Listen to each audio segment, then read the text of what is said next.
All right, so let's go ahead and dive on in, but we're going to be focused on to Revelation chapter 20. And as per usual, we always do a review on the verse or the chapters that we've done up until this point. And so tonight we're going to be doing the same thing. We're going to be covering Revelation chapter 1 through 19. And I just want you guys to know that I'm going to just be enjoying the time that we have together during this study because, it's funny because before I used to think that, you could just go live at any time and just hit a button and go live and people will hop in if they want to and leave whenever they want to. And I just was like, oh, that's just something that we would always have.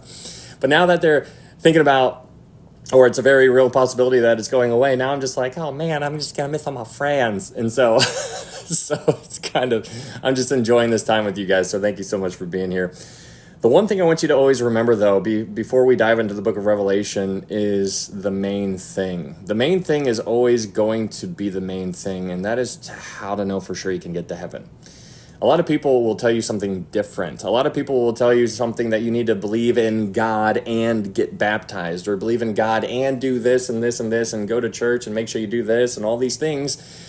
And I am here to tell you something different than that. And so I need you to understand that everything I say here is my opinion. You are required to test all things and to hold fast to that which is good. I am only ever giving you my opinion. And I want you to always remember that I can't wait to get to heaven to find out how wrong I've been on some of these secondary issues. But the main thing is always the main thing. How do you get to heaven? Well, you need to understand first that you're a sinner. For all have sinned and fall short of the glory of God.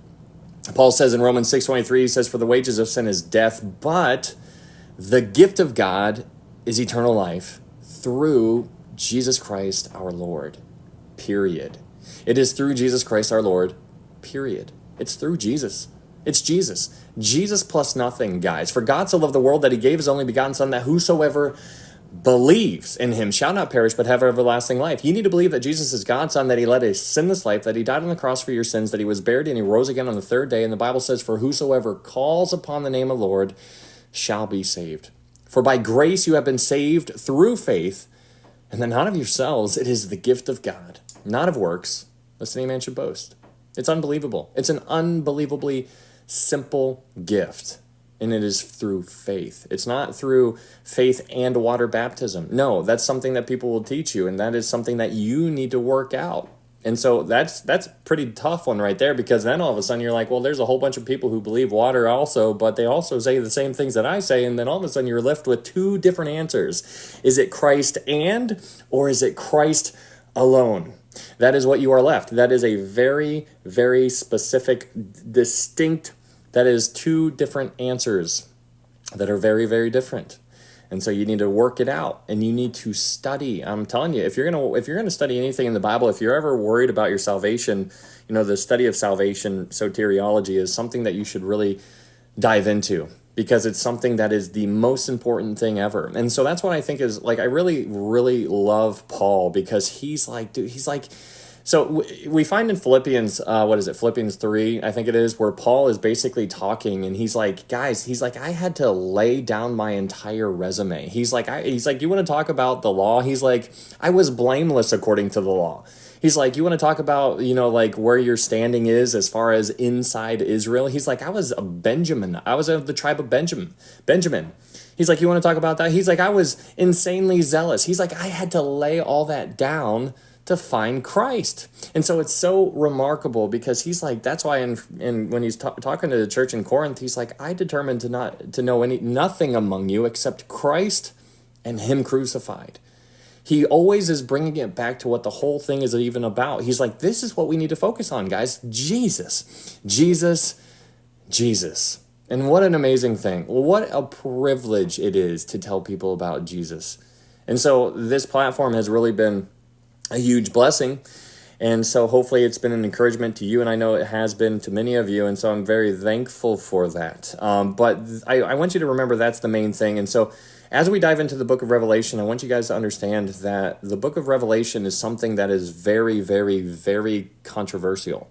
It's not something that you can just open and start reading and say, I think I got it. No, that's not something. It's something that has been poured over, read over, very, very highly trafficked kind of verses that we are about to dive into. But I want you to understand that there are people who have all kinds of other answers than the ones I give you. There's a lot of people who see things differently than me. And so again, I am presenting to you my personal beliefs, and I try to give you the receipts in a roundabout way. I give you the scriptures. I try to paint a picture. And it's really understanding the idea is the big thing. If you understand the idea, then you can start diving in and be like, oh, I see it, I see it, I see it. And so the book of Revelation is very difficult, but that's why I think I love it so much, because I look at it as a final exam of sorts. I look at it as you just finished your entire school, you're about to graduate, but before you graduate, you need to take this final exam, and it's the book of Revelation. The reason why it's a final exam is because when you dive into the book of Revelation, it forces you to reveal your understanding of the Bible. And the Bible's not easy, and I want you guys to understand that. It's not something that you can just open and you can read the words. Yeah, anybody can read the words, but understanding what is going on is something that is completely different. And so that's why the book of Revelation is so awesome, because it's just like, man, it forces you to go through the scriptures. And that is why when people, somebody asked me last time, they're like, hey, what book should I start in? And I was like, well, if you have somebody explaining the book of Revelation to you, I would say start in the Revelation, because it forces, how little, we are barely in the book of Revelation when we're going through the book of Revelation. And I think that is awesome. And I think that is how you really learn, because you're searching the scriptures. That's what we're doing in the book of Revelation. In Revelation, what we're doing, we're all over the place. And every time we turn the pages, we are searching the scriptures. We are to receive the word with all readiness and to search the scriptures daily to find out whether these things are so. And so that is something that we are trying to do here. But anyways, diving into the book of Revelation, starting this recap, I want you guys to know that the author is something that you should always try to dive into. Whenever you're studying a new book, try to learn a little bit about the author. Try to understand who he is. Do a little background check on the author. In this case, the author is a guy named John. Thank you, Andy. Thank you so much for that gift. He's a guy named John. And so John walked and talked with Jesus. He was one of the 3 disciples that were basically a part of the inner circle. It's really kind of cool. Like when you look in throughout the Gospels, thank you, Andy. What you have is that you have a group of 70 disciples. You can read about them in Luke, I think. It talks about the 70. And so when you think about the 70 disciples being all the way out here, they're like they're a part of the crowd, but they're all the way out here. But then when you get closer to Jesus, then you have the 12.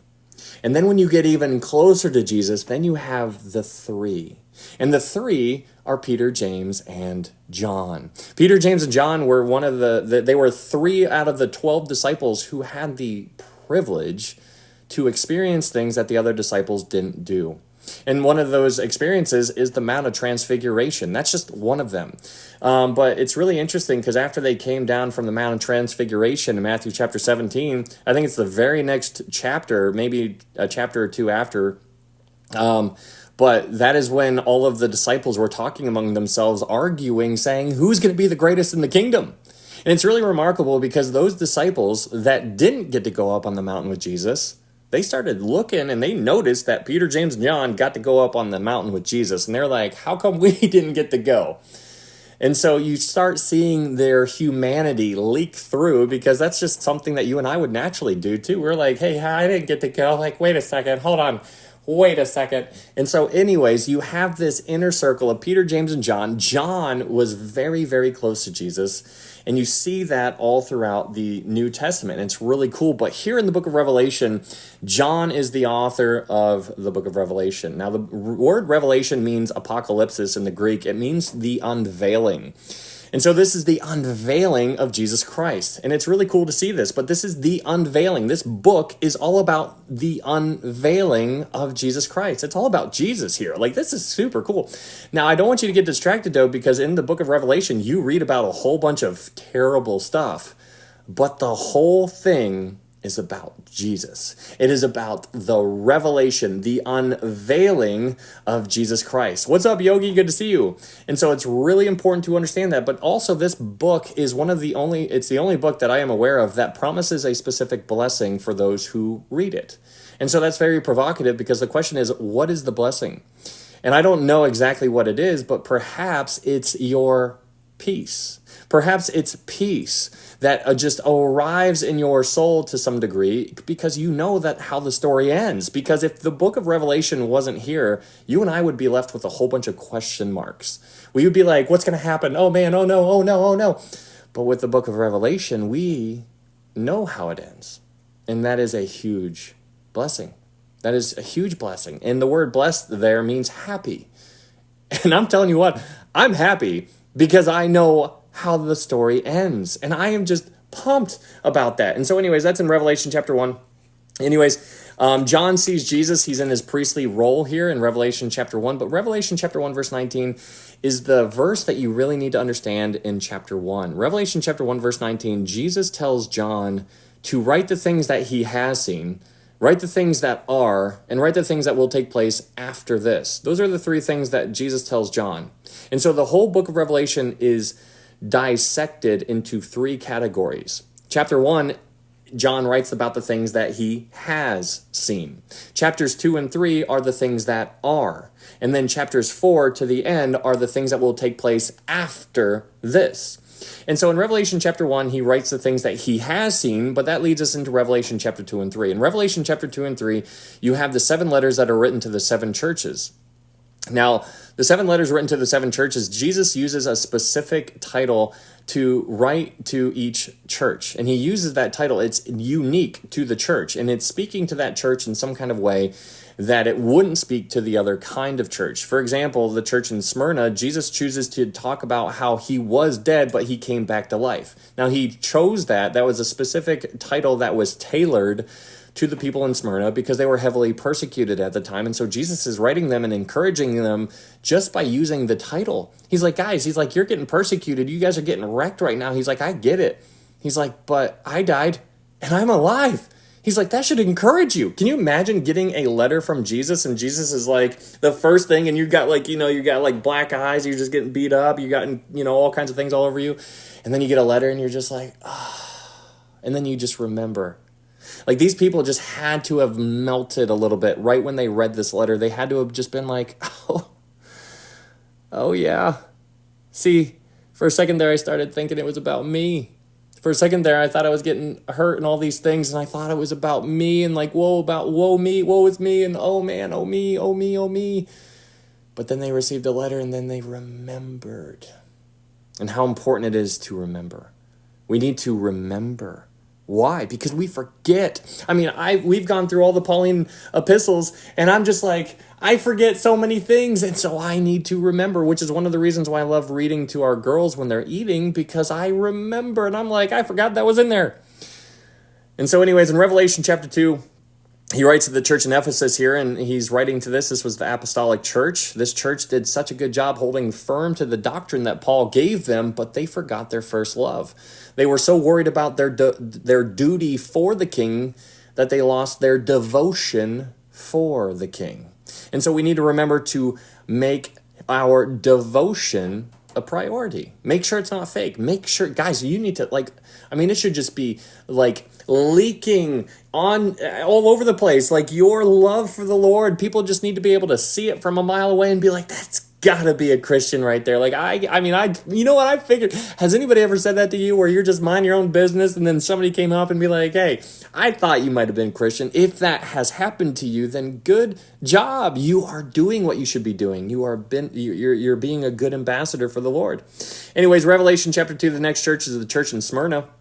Whenever you think of the word Smyrna, I want you to think of myrrh, crushing myrrh. And so when you put myrrh inside a bowl and you start crushing it down, it releases the smell, right? The fragrance. Now, what's interesting is that if you go back to Matthew chapter 2, when Jesus was born, you have the wise men show up. And when the wise men showed up, they presented Jesus with 3 gifts. Those 3 gifts were gold, frankincense, and myrrh. Now, the reason why they gave Jesus those gifts was because they understood who he was. See, gold speaks to Jesus and his role as king, his role as God and king. That's what gold spoke to. Frankincense spoke to his role as prophet. And then myrrh spoke to him dying, because myrrh is often really, really closely associated to death. You can look through that in the New Testament specifically. You'll see that. And so basically, when the wise men showed up and they found Jesus, they recognized when he was 2 years old, they found him. They're like, you are God, king, you are priest, and you're also going to die. That is what they recognize. That is them telling you their understanding just by presenting gifts. I'm letting you guys know that the three, and when I say these three gifts here, shine so much light on their understanding. Their faith is unbelievable. The magi that traveled that long, that far of a distance is unbelievable. The amount of time it took them to find Jesus, and then when they finally did, they just basically blow us all away by letting us know how much they knew about the Messiah. Thank you so much, Julie. Thank you so much for that. I think that's super neat. Anyways, myrrh. So that's what the wise men presented Jesus. They're like, hey, we understand you are going to die. How did they know he was going to die? Because it says it in the scriptures. What are the scriptures? The scriptures are not the New Testament. The scriptures are the Old Testament. And so they understood that he was going to die based upon the Old Testament. That is remarkable. And so that's why Jesus tells them to search the scriptures. The volume of the book is written of me. That's fascinating. Anyways, Revelation chapter 2, as you continue reading, the next church is the church in Pergamos. The church in Pergamos, whenever you think of the church in Pergamos, I want you to think of Pergamos. Pergamos. It's a mixed marriage kind of church. It's basically where the church married the state, and that is not good. That is not good. The world gets inside the church, and they basically have a relationship with one another, kind of like when a born-again believer gets involved with a lost person. There is no business for anybody to ever do that. If you are a born-again believer right now, and you are in a relationship with somebody who is lost, unless you obviously both were lost at the beginning and then you accepted Christ, that's something completely different. But if you're a born-again believer right now and you're looking to marry somebody and you're involved with somebody who is lost, you need to get out of there because you're unequally yoked. And so this church right here is a great example of what will happen if there is this mixed marriage. And so this mixed marriage, this church in Pergamos, was their offspring basically had all kinds of false doctrines just running all over the place. That leads us into the next church, the church in Thyatira. The church in Thyatira has the idea of continual sacrifice. Hello, Sunday Lily. How are you doing? What's up? What's up, Benjamin? How you doing, man? But continual sacrifice. Now, it's really fascinating thinking about this continual sacrifice, this church in Thyatira, because this church is basically, it refers to the woman Jezebel. Now, whenever the Bible talks about this woman symbolically, a woman used in the Bible symbolically is often used as a reference to a larger kind of group. And so what I mean by that is like Israel, for example, is the wife of Yahweh, right? So Israel was the wife of Yahweh. What about the church? What is that? What is the church referred to? It's referred to as the bride. So you're seeing women being used there, right? In Matthew chapter 13, what you see in Matthew chapter 13 is this woman mixes three measures of meal or 3 measures of leaven in meal. And so basically she's adding leaven. And so when you think about adding leaven, that's leaven. And so when you think about adding leaven, that's not good. And so if you were a Jew, this would make your eyes like pop out and you'd be like, what are you doing? And so that woman was doing something that she shouldn't have been doing, but that was a picture of a larger body. Same thing is true there in Zechariah. Zechariah chapter 5, when that woman, when Zechariah has this vision and there is this basket or this ephah, and inside the basket, when the angel takes the lid off, they look inside and there is a woman in there. And then the angel is like, this is wickedness. And so basically it's this idea of this larger group. And so this woman, Jezebel here, yes, it was a real person in the Old Testament, but here the way it's being used is how it's just spiraled out of control into this larger sense of false Christendom, which is running rampant in our world today. And so he basically says that unless you change of your ways, you will be thrown into great tribulation. And so that's very fascinating thinking about how this church was promised to go through great tribulation. It's the only church that is promised to go through great tribulation unless they repent. And so what we find in Revelation chapter 17 is that they did not repent, because that church is still there. And that's the church that you read about in Revelation chapter 17, about the mother of harlots. Anyways, we're moving on to Revelation chapter 3. In Revelation chapter 3, you have the church of Sardis here. This church had a reputation that it was alive, but it was dead. And so can you imagine like thinking you're all that in a bag of chips, and then all of a sudden you receive a letter from Jesus, and Jesus is like, hey, you're dead. You're dead. You're completely way off course right now. You think you have it going on? No, you are completely broken. You think you're good, but you're wrong. And so that is a lot of people in the world right now, specifically on TikTok. There's a lot of people on TikTok who are going into all of these Christian lives, and they're doing a whole bunch of stuff, and they're saying a whole bunch of things. And I kind of just am flying the wall on a lot of them. And I'm just like reading the comments, because I'm a comment reader. And I'm just like, wow, there's so many people that are just completely lost. They don't know. And so what their people are doing is they're looking for somebody to tell them what to think, rather than them using what they've been given to dive in for themselves. We are told to search the scriptures daily. Receive the word with all readiness and search the scriptures daily. I know, right, Rebecca? It's crazy. And so we need to do that. But people aren't. We're told what to do. It's just fascinating. And so you and I have the opportunity to try to reach them in some kind of roundabout way, which is why wherever your feet are, that is where your mission field is. That is what we need to, that's basically how we need to operate in our day-to-day life. Anyways, we're moving on to the next church. In Revelation chapter 3, what you have is the church of Philadelphia. This is one of the churches that have nothing bad said against it. And that's something that is very fascinating. One of the churches that has nothing bad said against it. The other church that has nothing bad said against it is the church of Smyrna. So there are two churches, 2 out of 7, that have nothing bad said against them. So the church in Philadelphia, this is the brotherly love, friendly fellowship, the missionary church, where Jesus basically opened a door to them, and they basically walked on through. And they went out and they were in the field. They were witnessing to people like how they should have been doing. And so Jesus doesn't say anything bad about this church, which is super cool. But in Revelation chapter 3, verse 10, there's a really, really key verse here. It says, because you have kept my command to persevere, I also will keep you from the hour of trial, which shall come upon the whole world to test those who dwell on the earth. And so this is a verse that many people go to basically point people to a pre-tribulation rapture. I believe in a pre-tribulation rapture. That's me personally. It is a secondary issue at the end of the day. I know a lot of people want to argue with me and fight me every time I say that, which is not at all. It should not be a response. But I believe in a pre-tribulation rapture. But here, what you see in Revelation chapter 3, verse 10 is that Jesus is talking to the church. That is very important to understand. He's talking to the church. When was the church born? The church was born in Acts chapter 2, and the church ends in Revelation chapter 3. So Jesus is talking to the Philadelphia church here, and he says, I am going to keep you out of the hour of trial. Now, it's fascinating, because now the question is, what is the hour of trial? What is that? And so then people try to change that around and say, this is what it is, or this is what it is, this is what it is. I propose to you that the hour of trial is referring to the 7 years of tribulation that is yet future. And so if you think that is what it is, like how I do, Jesus is promising that church to be removed before it. Are you Sheesh on YouTube? Yes, Jeanne, I am on YouTube right now. I'm live on YouTube. It's ITZ_Sheesh. You can just type in my username and YouTube and you'll find me.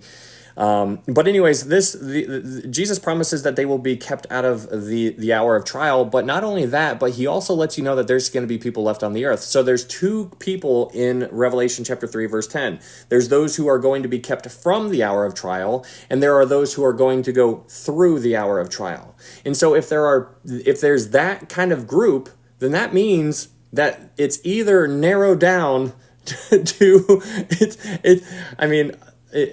most people, I don't know. Anyways, we don't need to unpack that right now. Thank you so much for that, Sherry. I believe in a pre-tribulation rapture. We've been around and around and around, and there's so many good ways to kind of paint it in multiple areas all throughout, not just in the New Testament, but in the Old as well. And I feel like we've done a good job, but so we'll continue. Anyways, Revelation chapter 3, the very next church is the church in Laodicea. Laodicea, this has the idea of where the people are ruling.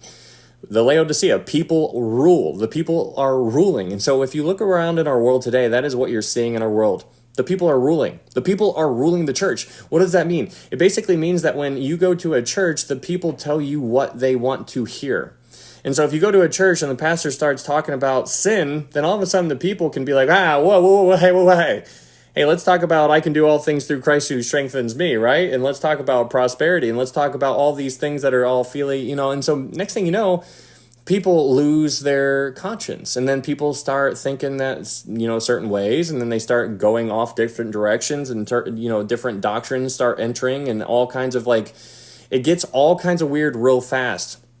And so this is that lukewarm type of church, which is very interesting because lukewarm, people have different ideas as far as what this is actually alluding to. In Laodicea, basically because there was streams that were coming down to Laodicea, and basically by the time it got to them, the water that was hot started cooling down. By the time it got to them, it was lukewarm. And so basically, some people say that the water can either mean you want it to be cold, refreshing, or you want it to be hot, which is therapeutic. But another way is people sometimes think that the cold is not what you want, but the hot water is what you are striving for. So basically, the idea is usefulness. He's like, I have no use for you. And so he's like, this church, there's a church where people are born again, but there's no use for them. I want you to imagine a whole bunch of Christians in a room. I want you to imagine 50 Christians in a room right now, and nobody knows anything about the Bible. I mean, if you think about it, what are they doing? You put them out there and you say, go out there and tell people about Jesus. They're going to be like, okay, they're going to be looking at each other. And so it kind of paints that idea to where nobody knows anything. There's a whole bunch of little babies in the room, and they're just crawling, and they're still on the milk because they haven't grown. And so he's like, what's the use? There's no use here. They're not doing. And so because they're not doing, then that means the word of God is not being spread. And because it's not being spread, then it's just the salt isn't salting and the light isn't lighting. And so that is basically what is going on in this lukewarm Laodicean kind of world, which is where I propose to you where we are today. That is the church. That is the primary church that is out in the world right now. I'm not saying that's the church you go to, but I'm saying that is the one that is taking up the most space on the stage right now, in my opinion. Anyways, that leads us to Revelation chapter 4. In Revelation chapter 4, what you have here is where, in Revelation chapter 1, verse 19, remember, Jesus tells John to write the things that you have seen. That was chapter 1. Write the things that are. That's chapters 2 and 3, which is talking about the church age. And then in Revelation chapter 4, verse 1, Jesus tells John to write the things that after this, the things that take place after this. Well, after what? The question is, after what? After what things? Well, after the church. After the church age. So in Revelation chapter 4 to the end of the book of Revelation are all about the things that are taking place after the church age. So it's really remarkable because the church is no longer mentioned. People point that out all the time, and I think it's very important to pay attention to that because the first 2 chapters were all about the church, but then all of a sudden they just make a quick exit, and it's just like, where'd they go? And so people start reading the book of Revelation, reading through the tribulation, the events that take place during the tribulation, and they see the word saints. Hey, thank you, Charlie. Thank you so much. They see the word saints there, and then all of a sudden they're like, see, that's the church. And I'm like, no, you need to understand the difference between saints. In the Old Testament, there was Old Testament saints. There's Abraham, Isaac, Jacob, David, Daniel, Ezekiel, Jeremiah. You have all of those guys that are in this category over here. But then there is the New Testament saints, and that's where you and I are in. If you're a born-again believer, this is where you and I are in.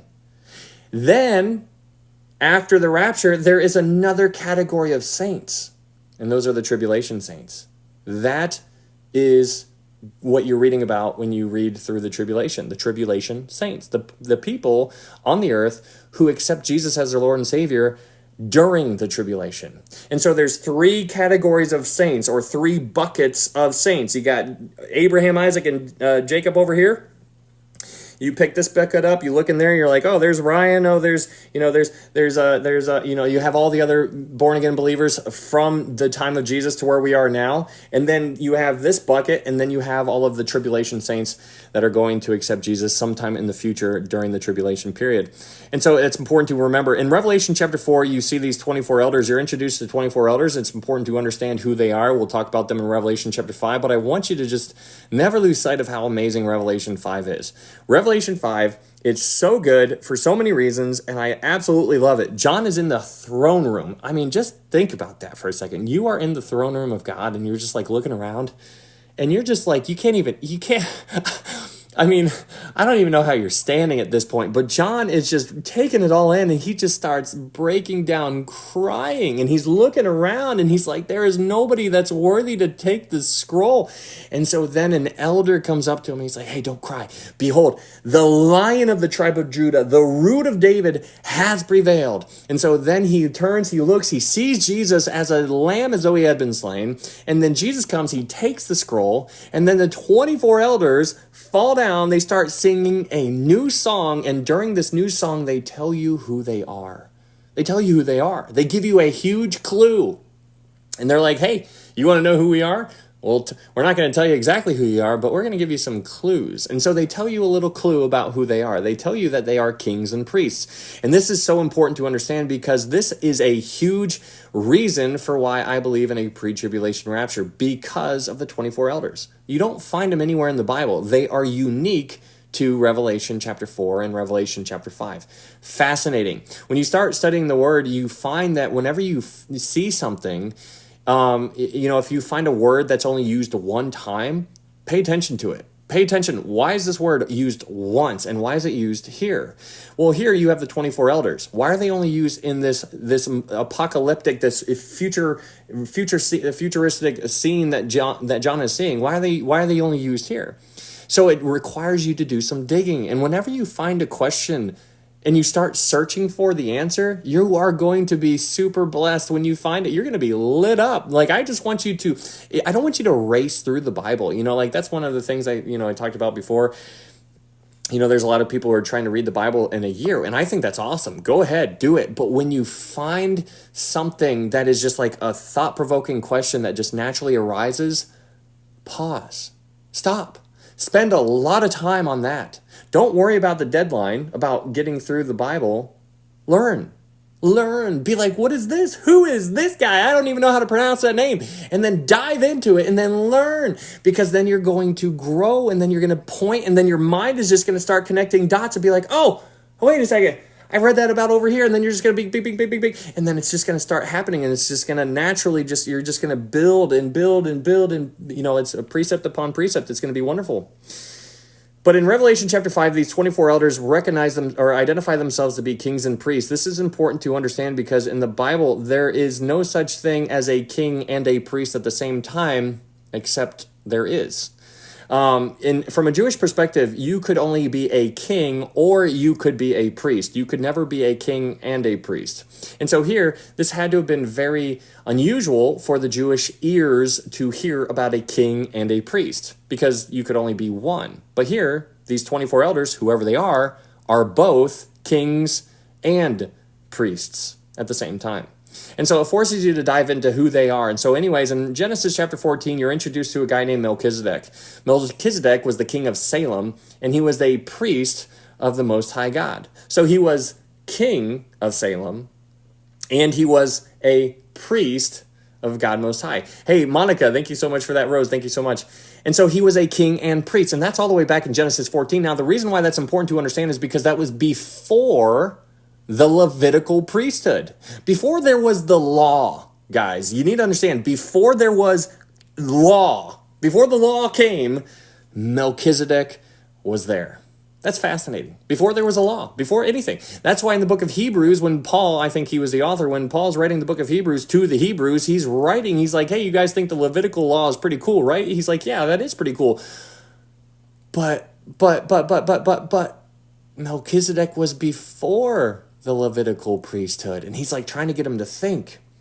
Hi, what's up, Gina? Good to see you. And so he's letting them know. He's like, guys, he's like, yeah, the Levitical law was important, but The Melchizedekian law is so much better. Why? Because Paul was working it. He understood. He was talking to his people, and he's like, I understand you guys. You guys think angels are cool. You think Moses is cool. You think the Levitical priesthood is cool.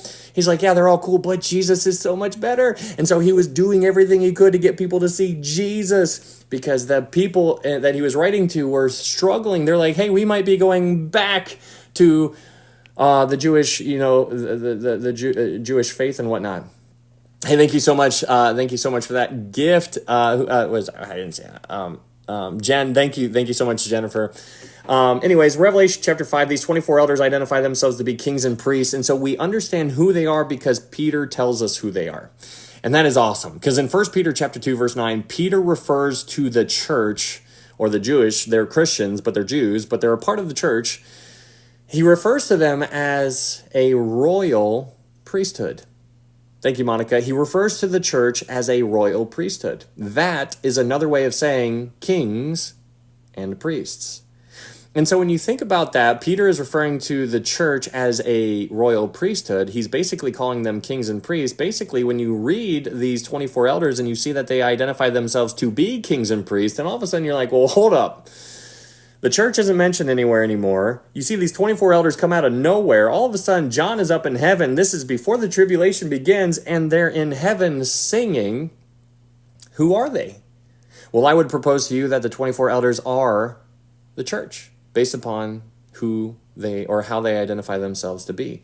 It's really kind of cool. When you start searching, you'll find answers, and I just personally believe that this is a little bit of a nod or a little bit of a wink to a little clue in a roundabout way. And so this is one of the reasons why I believe in a pre-tribulation rapture. Why? Because they're in heaven before. Thank you, Jennifer. They're in heaven before the seals are broken. So in Revelation chapter 6, you see where the seals are actually broken. There are 7 seals, and when the seals are broken, that is what begins the tribulation period. But it doesn't. So there's 2 scenes. There's the earthly scene, and then there's the heavenly scene. When you are reading the book of Revelation, you get 2 different perspectives. You get one on earth, and then you also get one at the same time up in heaven. Sometimes you get them different points at different time periods, but you're getting both perspectives. You're getting a perspective of what's happening on the earth, and then you get a heavenly perspective. Sometimes they're simultaneously, like in Revelation chapter 12, when there was the battle that happens up in heaven, then when Lucifer is thrown down to the earth. So you see both at the same time. Anyways, Revelation chapter 6, the tribulation begins, and this is why it's important to understand Daniel chapter 9, because in Daniel chapter 9, you are given a 490-year prophecy, which is absolutely unbelievable. But basically, Gabriel goes up to Daniel. He's like, "What's up, brother?" And so he's like, "I got something for you." And so he tells him about a 490-year prophecy, and he says, "Hey, all of these things are going to take place, and it's going to take 490 years. But basically, in 483 years were fulfilled when Jesus rode into town on a donkey. The 483 years out of 490 years, thank you, Jennifer, have been fulfilled. So the question is, what about the remaining 7 years that have yet to be fulfilled? Well, that's where Daniel 9:27 comes into play, because that is what is all about the tribulation period. The 70th week, Daniel's 70th week, is given to you and I in Daniel 9:27. Because in Daniel 9:27, it basically talks about how the Antichrist is going to confirm a covenant with many for a period of 1 week. Now, that 1 week period is talking about a tribulation period, the 7-year tribulation. That 1 week period is the 7-year tribulation. So basically, Daniel is told that the Antichrist is going to confirm a covenant for a period of 7 years. And so when he confirms that covenant, he is going to break that covenant in the middle of 7 years, which is 3.5 years in. So it's really interesting. So for 3.5 years, the first 3.5 years, the Antichrist is on the scene. He just isn't revealed yet. The Antichrist is on the scene. The 2 witnesses are there. They're in front of the Christ is on the scene. The 2 witnesses are there. They're in front of the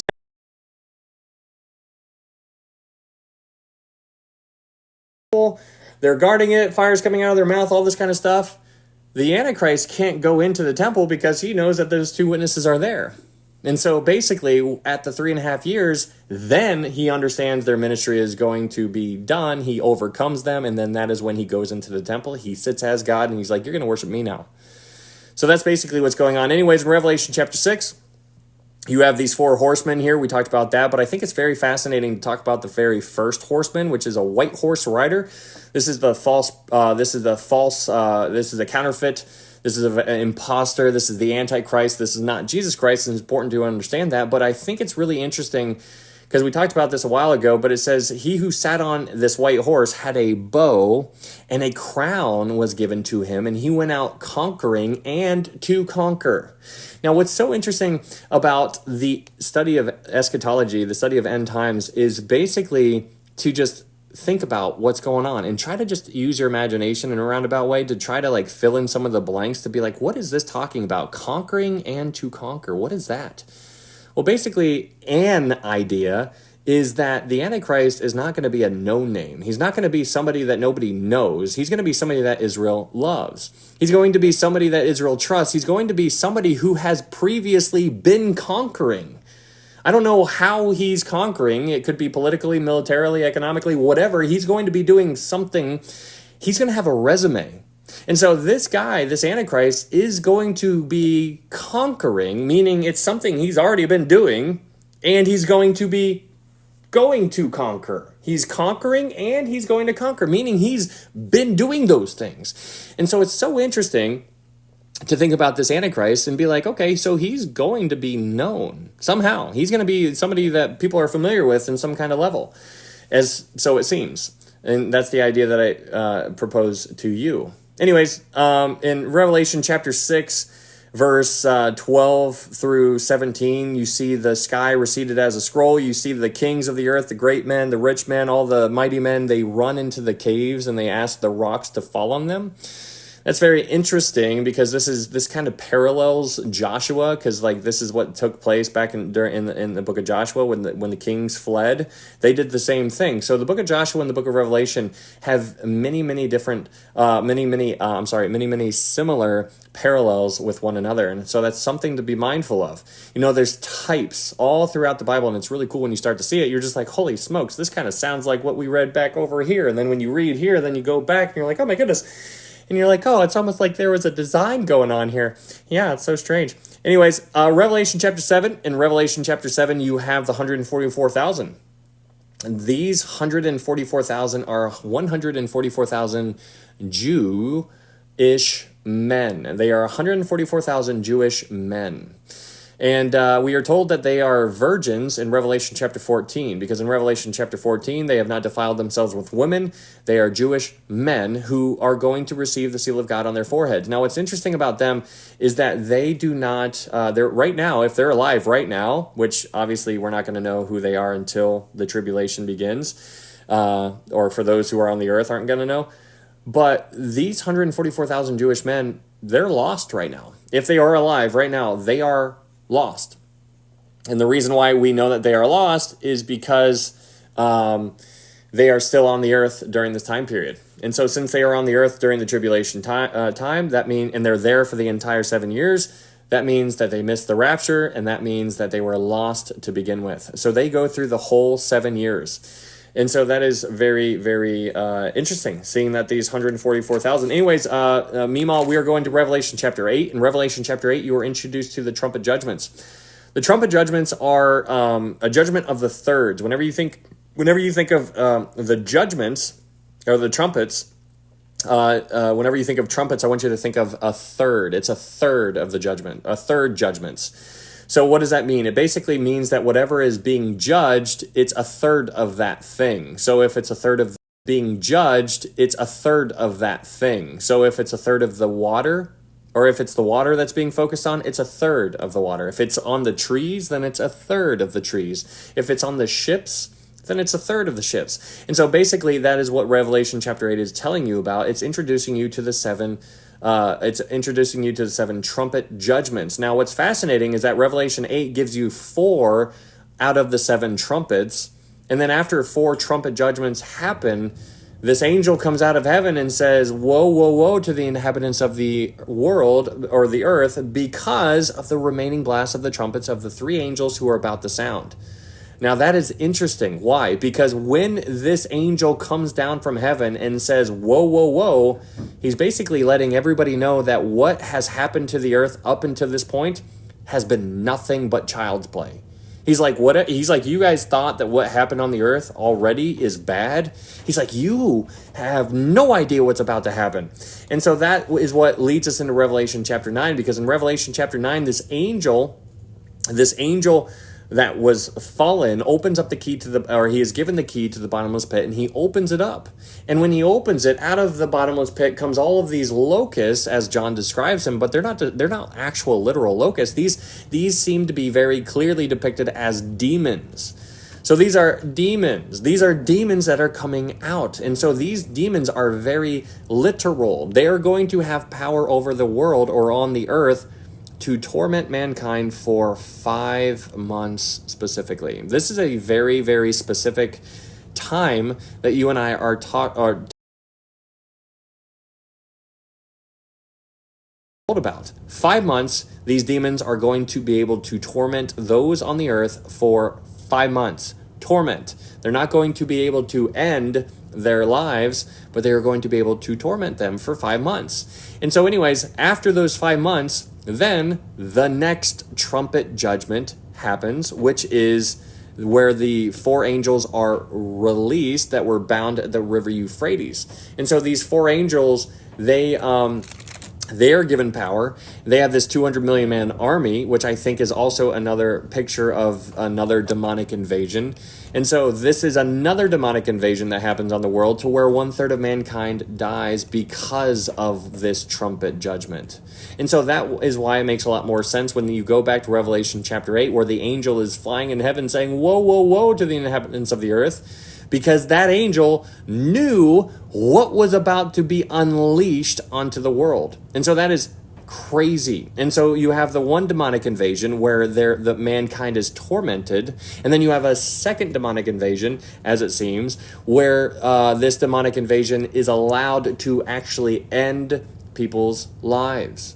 And so you have 2 demonic invasions happening there. Anyways, Revelation chapter 10, you have this angel come down. He puts his feet on the ground and he puts his feet in the water. Some people think that this is Jesus, and other people think that this is just another mighty angel. Revelation chapter 11, you have one of the most important chapters as far as understanding your timeline when it comes to the timeline of end times. The question is, what is the order of events? What is it? Does the tribulation happen and then the rapture? Does the rapture happen then the tribulation? Is the rapture in the middle of the tribulation? And so that's a question that is just widely talked about, right? Like, people want to know. But there's a whole bunch of other things that are attached to the study of end times, but people want to know about the rapture. That's like the number one thing that everybody cares about. They don't want to, people don't do, anyways, the rapture. When does it happen? Again, I would propose to you that the rapture is the next thing that's going to happen it's the very next thing that's going to happen. I believe in a pre-tribulation rapture. The reason why I believe that is because of what we're told here in Revelation chapter 11. Here is another reason why I believe it. Because in Revelation chapter 11, we are told about these 2 witnesses that are going to have power. They're going to be standing in front of this temple for 3.5 years, and they're going to be witnessing. They're going to be witnesses. They're going to be witnesses witnessing. They're going to have power that fire comes out of their mouth. They're going to turn the water into blood. They're going to have power over all plagues as often as they desire. They're going to be untouchable for 3.5 years. That is their ministry time period that they are given. And so these witnesses are going to be untouchable in a roundabout way. And anybody who tries to touch them, that means that those people are going to be ended by the same manner in which they were trying to hurt the 2 witnesses. And so it's really fascinating thinking about this. But my point here is to get you to understand that these 2 witnesses are around during the first 3.5 years. Now, why is this important? It's important because some people believe in a mid-tribulation rapture. And if you do, that's fine. There's nothing wrong with that. I'm not trying to, change your mind. I'm just presenting what I believe. But if you believe in a mid-tribulation rapture, what that basically means when we're talking about the two witnesses, is that means that you believe you are going to see these two witnesses, and it means that you're going to see fire coming out of people's mouths, and it means that you're going to see them turning water into blood and all these things. That means that you believe that you're going to be around during that time, because the two witnesses are around during the first 3.5 years. And we are told that they are there for the first 3.5 years because we are told that they are there for 3.5 years, and then the beast overcomes them, and then that is when the beast gets his authority, which is also for 3.5 years. So the two witnesses are in power for 3.5 years, and then the Antichrist has his authority given to him for 3.5 years. But the Antichrist can't get his authority until he goes into the temple, sits as God, and when he does that, then the mark of the beast is released into the world. And so there's a timeline. It's a very specific timeline that is given to us in the Bible, and it's really kind of cool. And so I personally don't believe that we're going to be here for the two witnesses, which is why I believe in a pre-tribulation rapture. Just something to pay attention to. But what's also very interesting about this is that in Revelation chapter 11, you are told about this temple. This temple is very, can I know what you think witnesses mean? What do you mean? What witnesses? They're gonna be witnessing. They're gonna be this huge testimony for the Lord during that time. I don't know if that's what you were talking about, but these two witnesses are going to be they're going to be in front of the temple. Now, it's important to understand. All right, have a good one, Rebecca. Thank you so much for being here. In Revelation chapter 11, you understand there's going to be another temple. Now, we've talked about the temple before. There's going to be a third temple, but what we're going to be talking about tonight is going to be the fourth temple. There's going to be a fourth temple. Many people don't understand that. They don't know that because, it's not something that is widely talked about very often.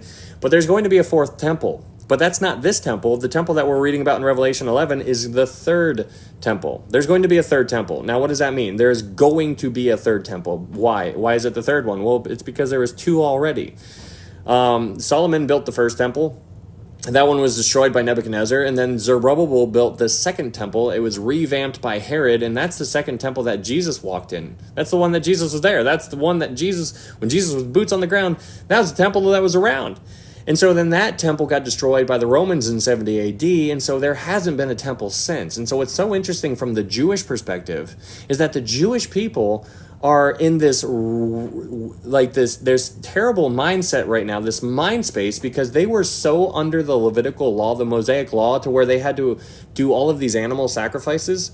And so when the temple fell back in 70 AD, they had to completely revamp their doctrine, because they had to sacrifice for sins and they used animals for that. And so they don't believe that Jesus is the Messiah. Many of them don't. And so now that they don't have a temple to do animal sacrifices in, they're just like, well, what do we do? And so now the Orthodox Jews just believe that you just need to be a good person and, just kind of, hope for the best kind of thing. But they are wanting so badly for this third temple to arrive, and they're ready to build it at any time. They have all of the stuff. They can build it whenever they get the green light. And so I mean, it's really crazy. It's not going to take long, but when you think about it, you got all the red heifers.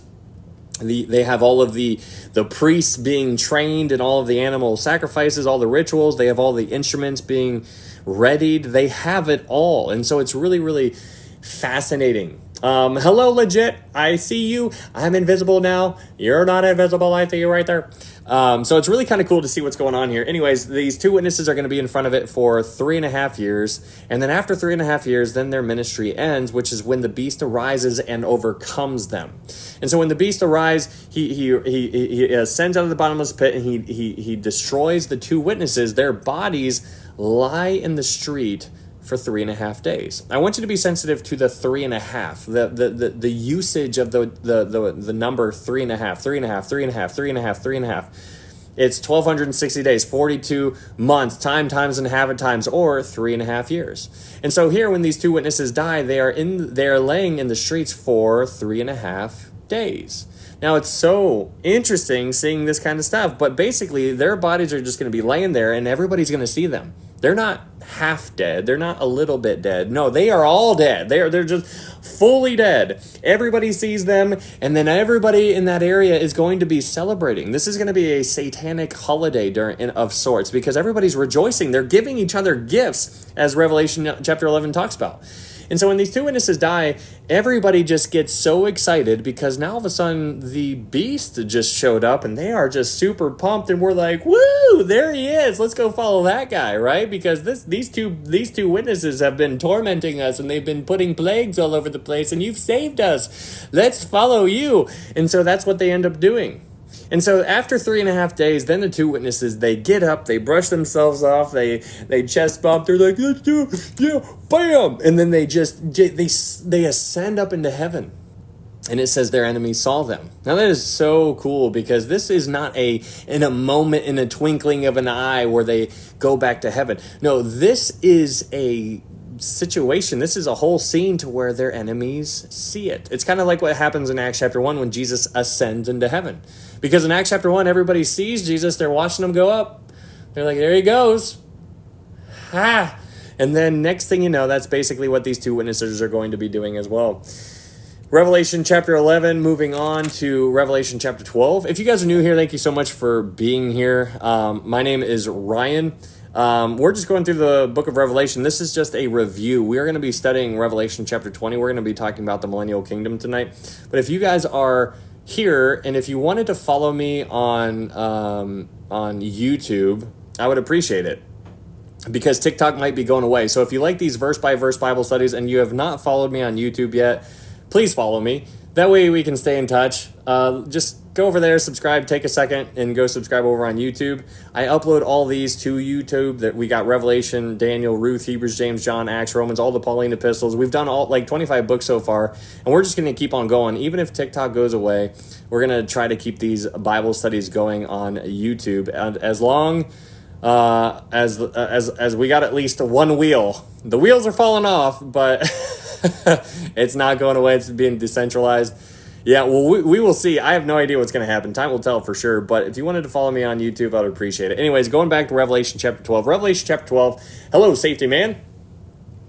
In Revelation chapter 12, you have this story of Israel. And the story of Israel is something to pay attention to, because this is a flyby of the history of Israel. It's the history of Israel. Revelation 12 is the history of Israel. It's past history, and it's also future history, if that makes any sense. It's all of it. It's all of the history of Israel. It's crazy. It goes way back to basically talk about the 12 tribes, because it talks about the 12 stars in Revelation chapter 12, verse 1. And then it looks so far into the future to where they're in the wilderness for 3.5 years, which is taking place during the tribulation. So it references their history, meaning their past history, but it also looks forward to what's going to take place in the future. So Revelation chapter 12 is fascinating. But you have 3 players on the board in Revelation chapter 12. You have the woman, you have the child, and then you have the dragon. The woman is Israel. The child is Jesus, and the dragon is Lucifer. Those are the 3 characters, those 3 players that are on the board in Revelation chapter 12. Right when the child was born, the dragon drew 1/3 of his angels and cast them to the earth, ready to devour the child. When you guys read that, I need you to understand that that is a massive, the largest satanic attack that has ever taken place in all of history, right when Jesus was born. He drew his entire army and threw everything he had at Jesus right when he was born. That is something to be sensitive to, because whenever we think of Christmas, we think of like away in a manger, no rib for a man. That type of, you got the nativity scene, and you got like a little shepherd with his little crooked staff, just like, but like, what was going on behind the scenes during that time? Right when Jesus was born, there was a massive demonic attack just all around. And that's what Revelation chapter 12 verse 4 says, because in Revelation chapter 12 verse 4 it says, his tail, Lucifer's tail, drew 1/3 of the stars of heaven and threw them to the earth. And the dragon stood before the woman who was ready to give birth, to devour her child as soon as it was born. And so it's so crazy. So whenever you think of Jesus being born, I need you to understand what was going on behind the scenes at that time period. Fascinating. Moving on, Revelation chapter 12, war breaks out in heaven sometime in the future. Right now, Satan can go to heaven because he's constantly accusing the brethren. Right now, he's accusing you, he's accusing me if you're a born-again believer, and he hates you, and he hates me. But sometime in the future, Lucifer is going to lose access to heaven. His card is going to be denied, and it's going to say, access denied. And then Michael is going to kick Lucifer out. I need you to pay attention to who it is who is throwing Lucifer out of heaven. It's another angel. That is something to pay attention to. This is not God getting involved. God is not like, God is going to, he's like Michael. He's like, handle this for me. Now, this is not something that I say lightly. I need you guys to recognize that we are not to make fun of Lucifer. We are not to be like, we're not to like say, not today, like not to joke around about him.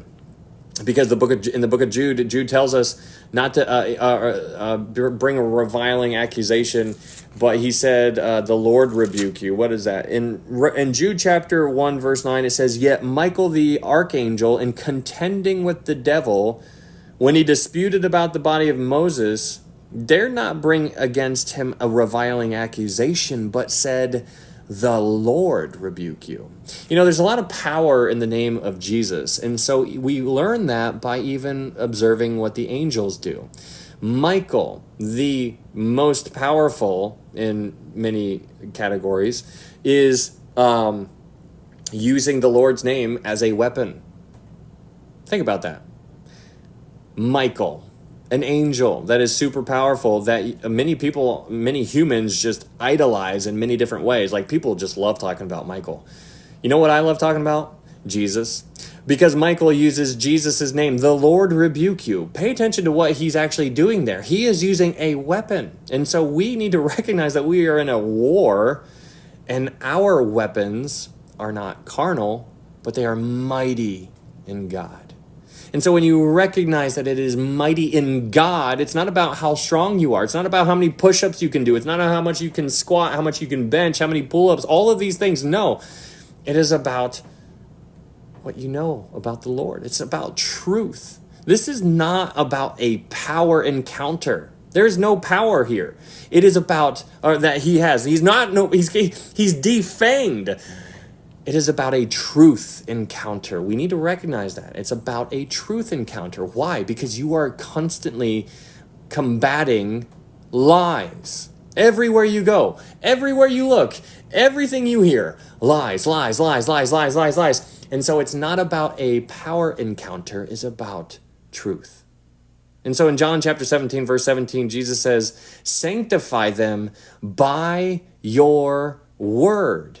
And then he goes on and says, your word is truth.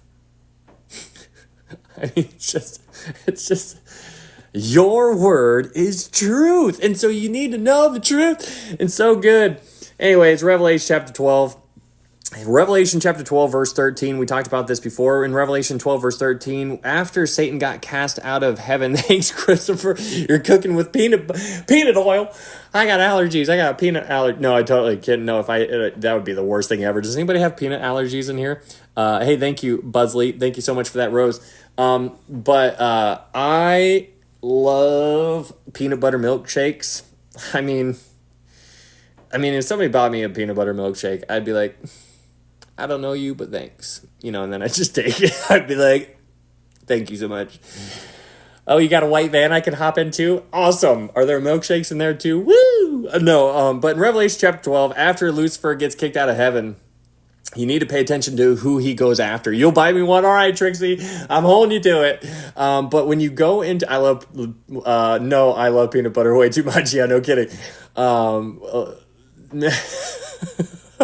We're all going to be in the white van drinking milkshakes, just being taken away to, oh gosh. Revelation chapter 12. In Revelation chapter 12, we have, thank you, my cup overflows. Thank you so much for those gifts. That's very kind. Thank you so much for those roses. Doesn't TikTok get half the money from the gifters and Christians put stuff? TikTok does take half. That is very true. But in Revelation chapter 12, you have Lucifer. He gets kicked out of heaven. And I need you to understand who he goes after. I want you to use yourself as, I want you to imagine a scenario to where you've been locked up and then you finally, like, let's say somebody holds your family hostage or something like that. I want you to imagine that you finally escape where you were being kept, and then you know where your family is. Now, after you get released, after you escape your captors, are you going to run and just, book a one-way flight to like Hawaii or something like that? No, you're not going to do that. Thank you, TJ. Thank you so much. You're not going to do that. You're going to go straight for your family. That's just what you're going to do. You're going to do it. Why? Because that's what you love. You're going after the people that you love. You're going to try to save them, all those things, right?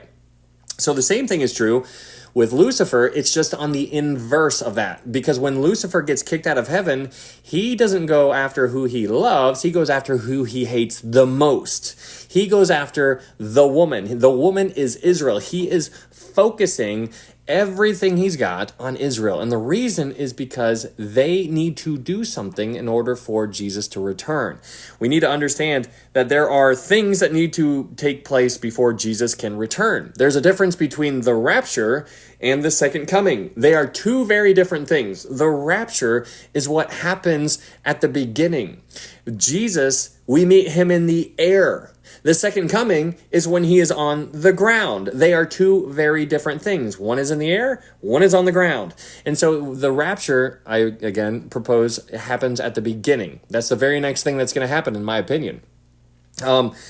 The second coming, though, there are things that need to take place. The rapture, there's nothing that needs to be fulfilled before the rapture can occur. However, the second coming is completely different. There are things that need to take place before the second coming can actually take place. One of those things is that the Jewish people need to acknowledge their offense. We need to understand that. The Jewish people need to acknowledge their offense. What do I mean by that? What offense? Well, if you read Hosea chapter 5, verse 15, well, let's go there real fast. We talked about this last time, but let's just go to Hosea chapter 5.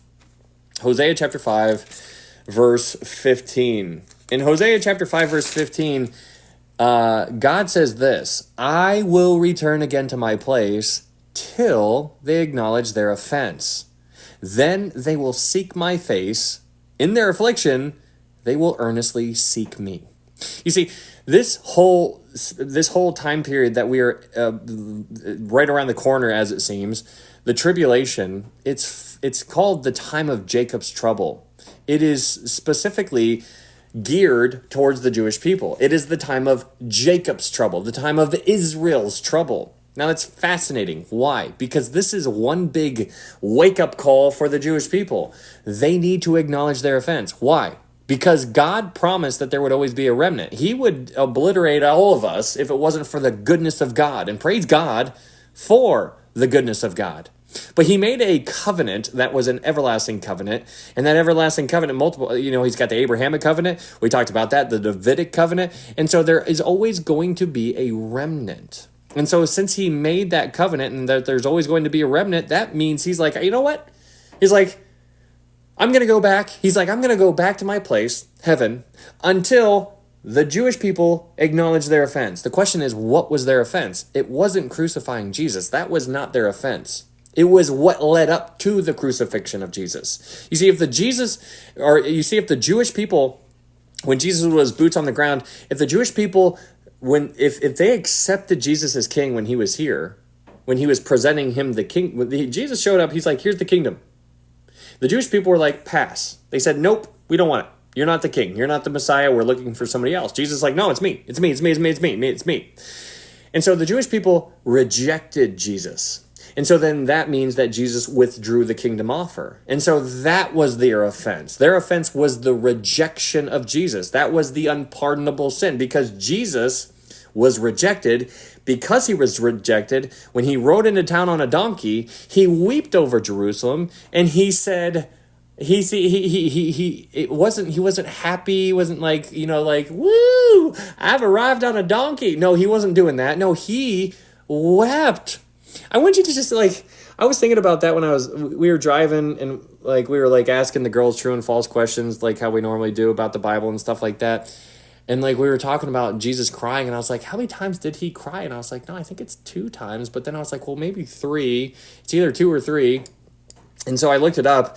It's referenced more than twice, but I think there's only specific 2 times that he actually did cry.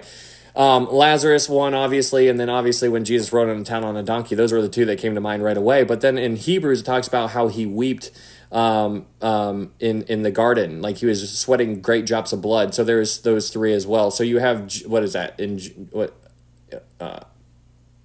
What chapter is that? It's not John 17.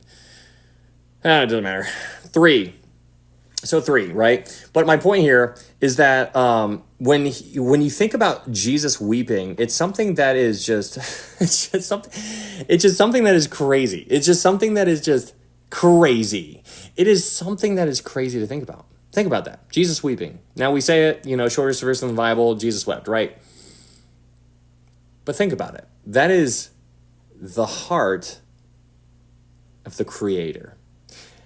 That is God Almighty crying. Thank you, Enjoy. Thank you so much for subscribing.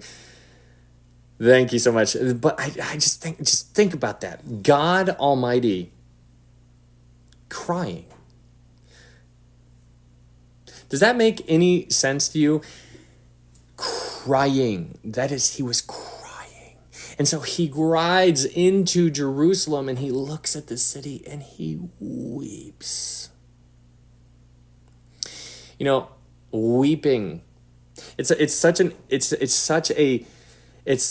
a word that just allows you to use your mind to just imagine what that looked like. Was it like a little misty eye? Was it like one drop kind of rolled down just very slowly? I mean, weeping, guys. He was weeping. Why? Because they rejected him. I want you to imagine, I was thinking about this too, I want you to imagine you're a mother or you're a father, right? And then you have your kids. I want you to imagine you got 10 kids. And they're all in the room, and you haven't seen them for a while, right? You haven't seen them, you've been away. Let's say you were deployed overseas and you're gone for 10 years. And you've been thinking about your kids for so long. And then all of a sudden you're like, I'm finally going to get them. And then you go in there, you open the door, you're so excited, you get in, you step 1 foot in there, and you look at their faces, and you can just read the room right away, and you can tell that you are not wanted. And then they're just looking at you. And then after a while, after you're there for an hour or 2, they start talking to you in kind of very rude ways.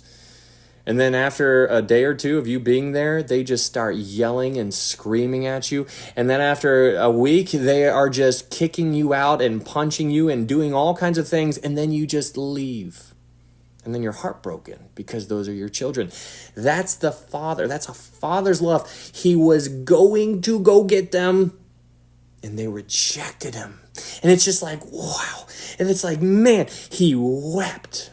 And so it's so fascinating to think about this. But anyways, going back to Revelation chapter 12, when Lucifer gets kicked out of heaven, he goes after the woman because the woman is Israel. He goes after Israel because he knows that they need to acknowledge their offense, because Jesus won't come back until they acknowledge their offense. And their offense, what was their offense? It was the rejection of Jesus. It wasn't the crucifixion of Jesus. No, the crucifixion was a byproduct of their rejection of Jesus.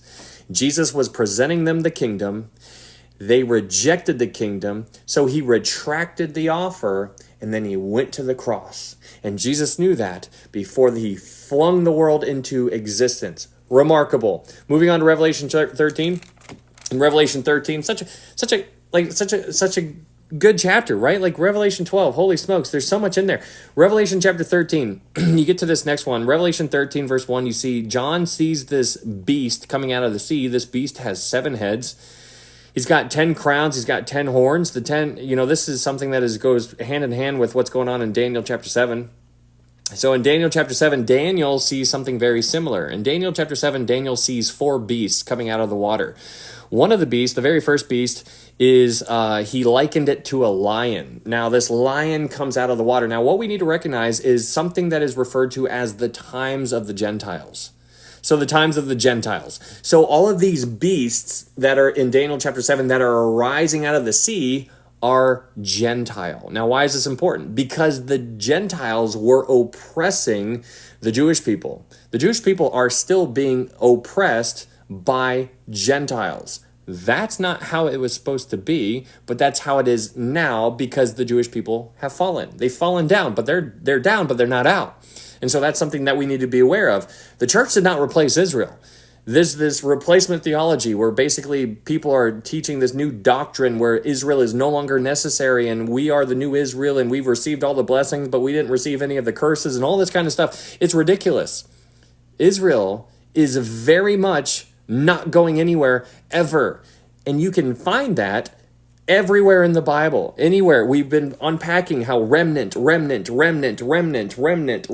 And so they are not going anywhere. But in Revelation chapter 13 and Daniel 7 are very closely intertwined. But Daniel in Daniel 7, he sees this beast coming out of the sea, which is a picture of a Gentile nation emerging. Now, that first Gentile nation that's emerging is like a lion, and that is speaking to the Babylonian Empire. So the Babylonian Empire is given to you in this the vision that Nebuchadnezzar, you remember Daniel 2 when Nebuchadnezzar had the dream and he has the idol or the big image and, he's got the head of gold and then, all the things. The head of gold was a picture of Babylon. So you have Babylon, then you have the Medo-Persian Empire, then you have the Greek Empire, then you have the Roman Empire. That's what's going on in that image. Well, in Daniel chapter 7, Daniel sees this beast coming out of the sea, which is a Gentile kingdom. So this Gentile kingdom is emerging. And then it's around for a while, and then it falls because another beast comes up, which is like a bear, which is alluding to the Persian Empire. And that beast is like a bear, and then that one falls. And then there's another beast that comes up, which is like a leopard, which is speaking of the Greek Empire, Alexander the Great. And then that beast falls. And then there's a fourth beast that was unlike any other beast, and that's talking about the Roman Empire. And so Daniel's seeing all these things, and he's like, what am I looking at right now? He's like, what is going on with this fourth beast? He's like, I got so many questions. And I'm like, I know, Daniel. Me too. I got a lot of those too. But the fourth beast, what is this? He's like, I got questions. And so he sees on this fourth beast that had 10 horns. Now, if you read in Daniel 7, further along, like verse 23, 4, 25, somewhere around there, it talks about 27, I don't know. It talks about how, those 10 horns are 10 kings. Now, it's very fascinating because if you read Revelation 17, you learn that those 10 horns or those 10 kings have no power as of yet. But they are going to give their power to the beast for a time period of 1 hour. But we also recognize that those 10 kings, or 3 of them are going to be subdued, which means they're going to be eliminated. So you have 10 kings, 3 of them are going to be taken away, which means now you're down to 7. And so that's going to take place. And then after that takes place, there's going to be a little horn that rises up, which is going to be the Antichrist. Anyways, going back to Revelation 13, this beast in Revelation 13 that John sees he's got 7 heads. And so the 7 seem to represent Egypt, Assyria, Babylon, Medo-Persian Empire, Greek, Roman Empire, and then the 7th one is the revived Roman Empire that is yet future. It's like almost, it's pretty much around, if you ask me. I think it's basically what we're seeing, lots of lines being drawn in the sand as we speak. But this system is going to come into play sometime in the future. And so, there's a lot of people who see differently, and that's completely fine. But some way or the other, there's going to be a system that is set in place, because if you read Daniel chapter 7, it basically tells you that it's got power over the world in a roundabout way.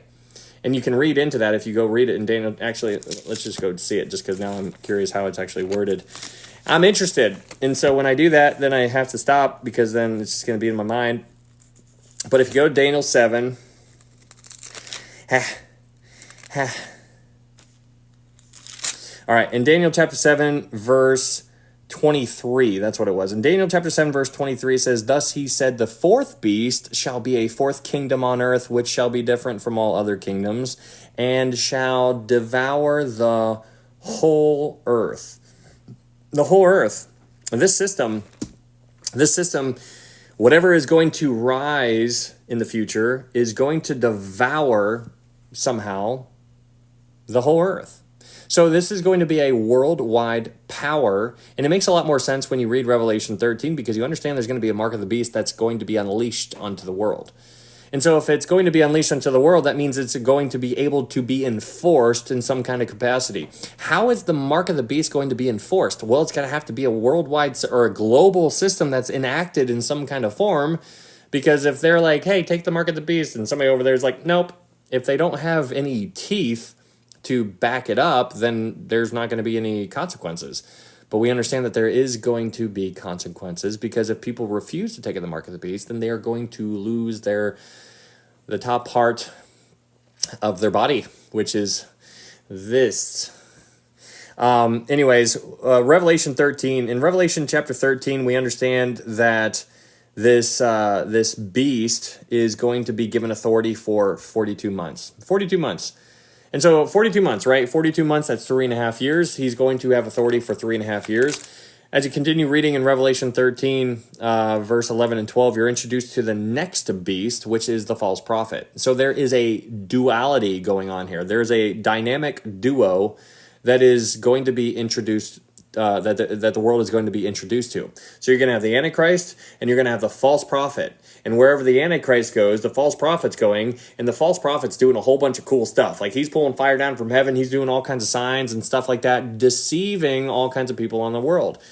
And so people are going to be using their eyes to basically see what's happening, and they're going to be like, hey, that guy can do a whole bunch of cool miracles. That must be the Messiah, or that must be somebody that's worth following because he can do a whole bunch of cool stuff.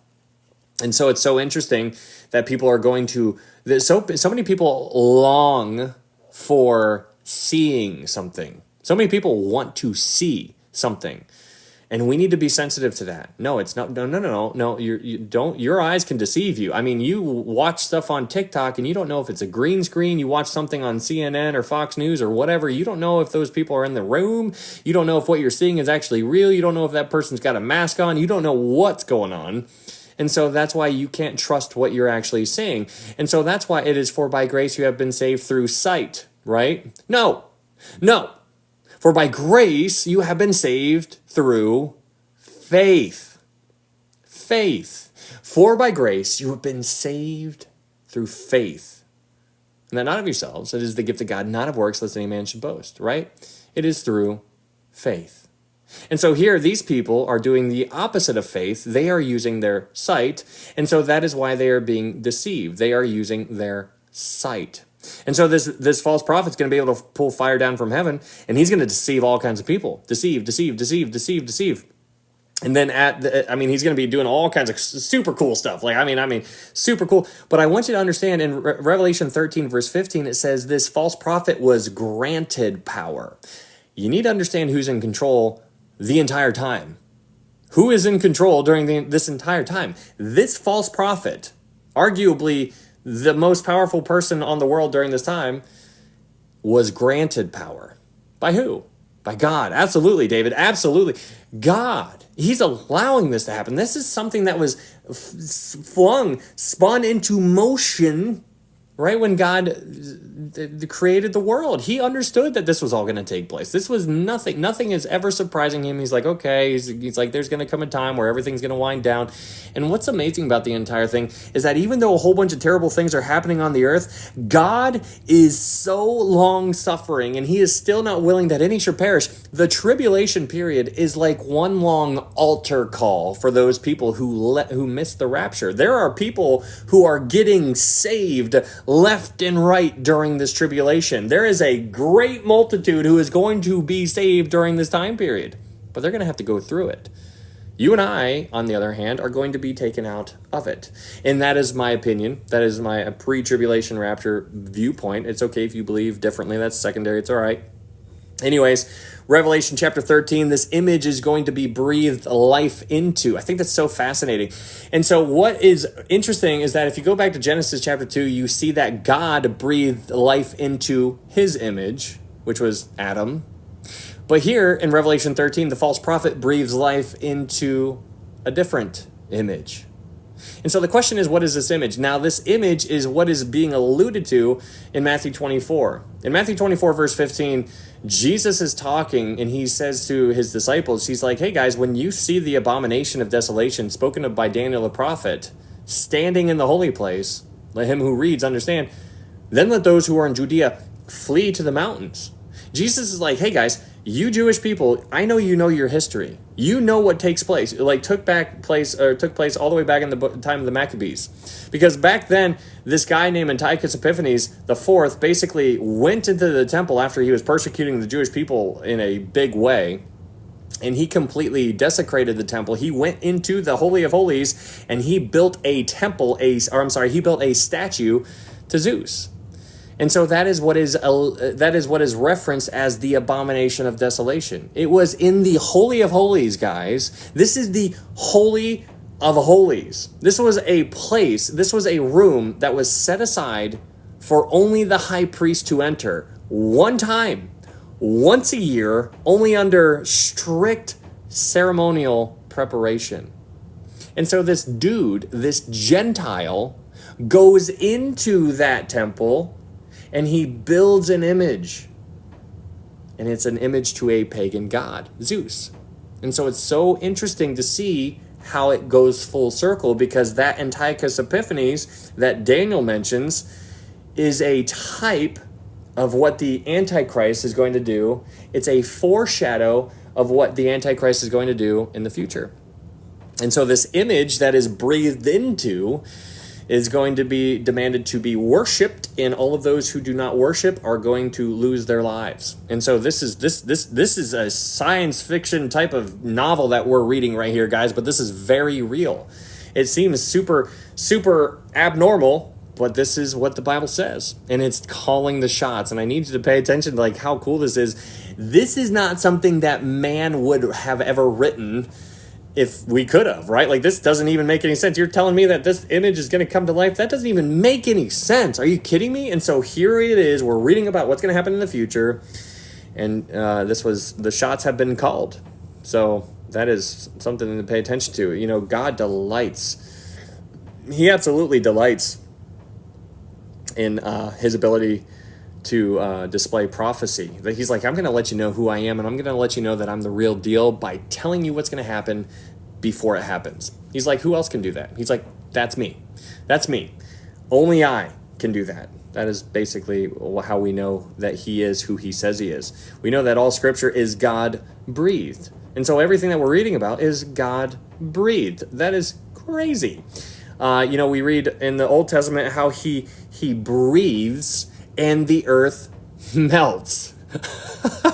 He breathes. Like, that's just, he's like, did I use power there? I don't even recognize that I used power. I just took a breath. Like, he's like, my breath dissolves the world. He's like, do you not understand how powerful that is? That is unbelievable. It's just like, and it's not even the tip of the iceberg. Like, this is just the way that we are being told, in a way that our minds, our little 3-pound brains that we think we're all kind of smart, it's just a way that we can kind of understand a little bit about how powerful he is. We have no clue. And I think that's going to be part of eternity, is we're just going to keep on learning and learning and learning and learning and learning and learning and learning and learning. And it's just going to be, it's just going to be so good. Revelation 14. In Revelation 14, you have this angel that comes down from heaven, and he is preaching the everlasting gospel to those people on the earth.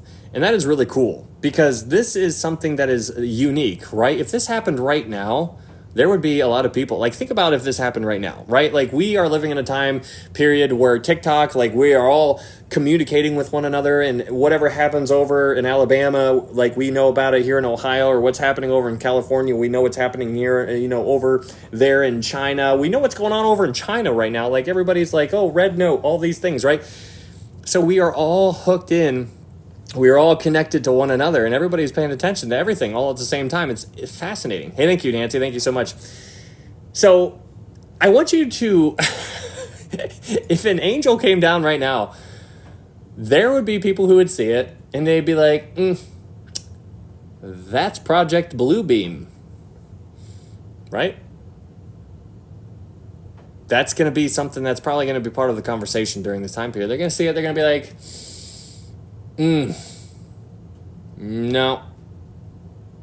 I just, the graphics aren't very good on that one. They're just going to say, they're just going to say stuff like that. And it's just going to be fascinating because people are going to be deceived.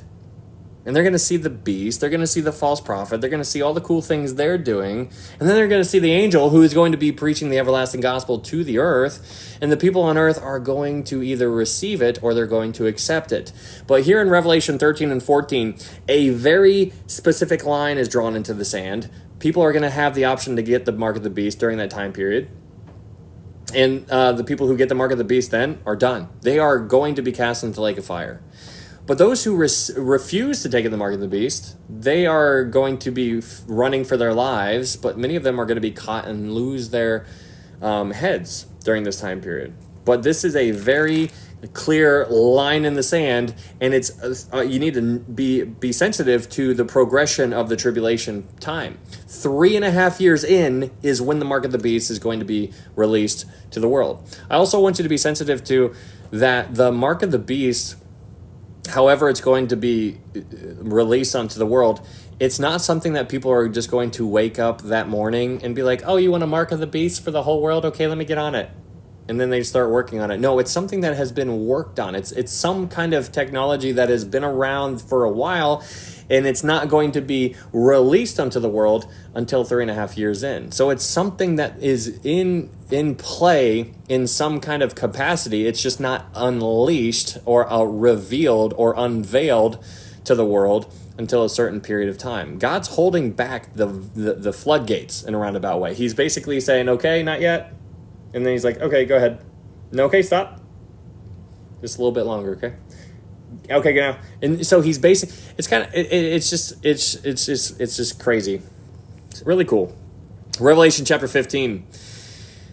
So in Revelation chapter 15, a wise man, wink, wink, once told me a God worth understanding is not a God worth worshiping.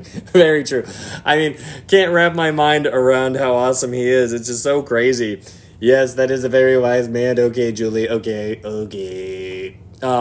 Stop it. It will. So when we go back to Revelation chapter 15, guys, Revelation chapter 15.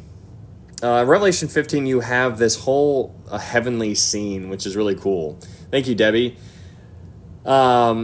In Revelation 15, you have this whole heavenly scene where these 7 angels go into the temple that is in heaven, and they remove a bowl. They each take a bowl. So there's 7 angels, and they each pick up a bowl, and then they leave. They each pick up a bowl, and then they leave.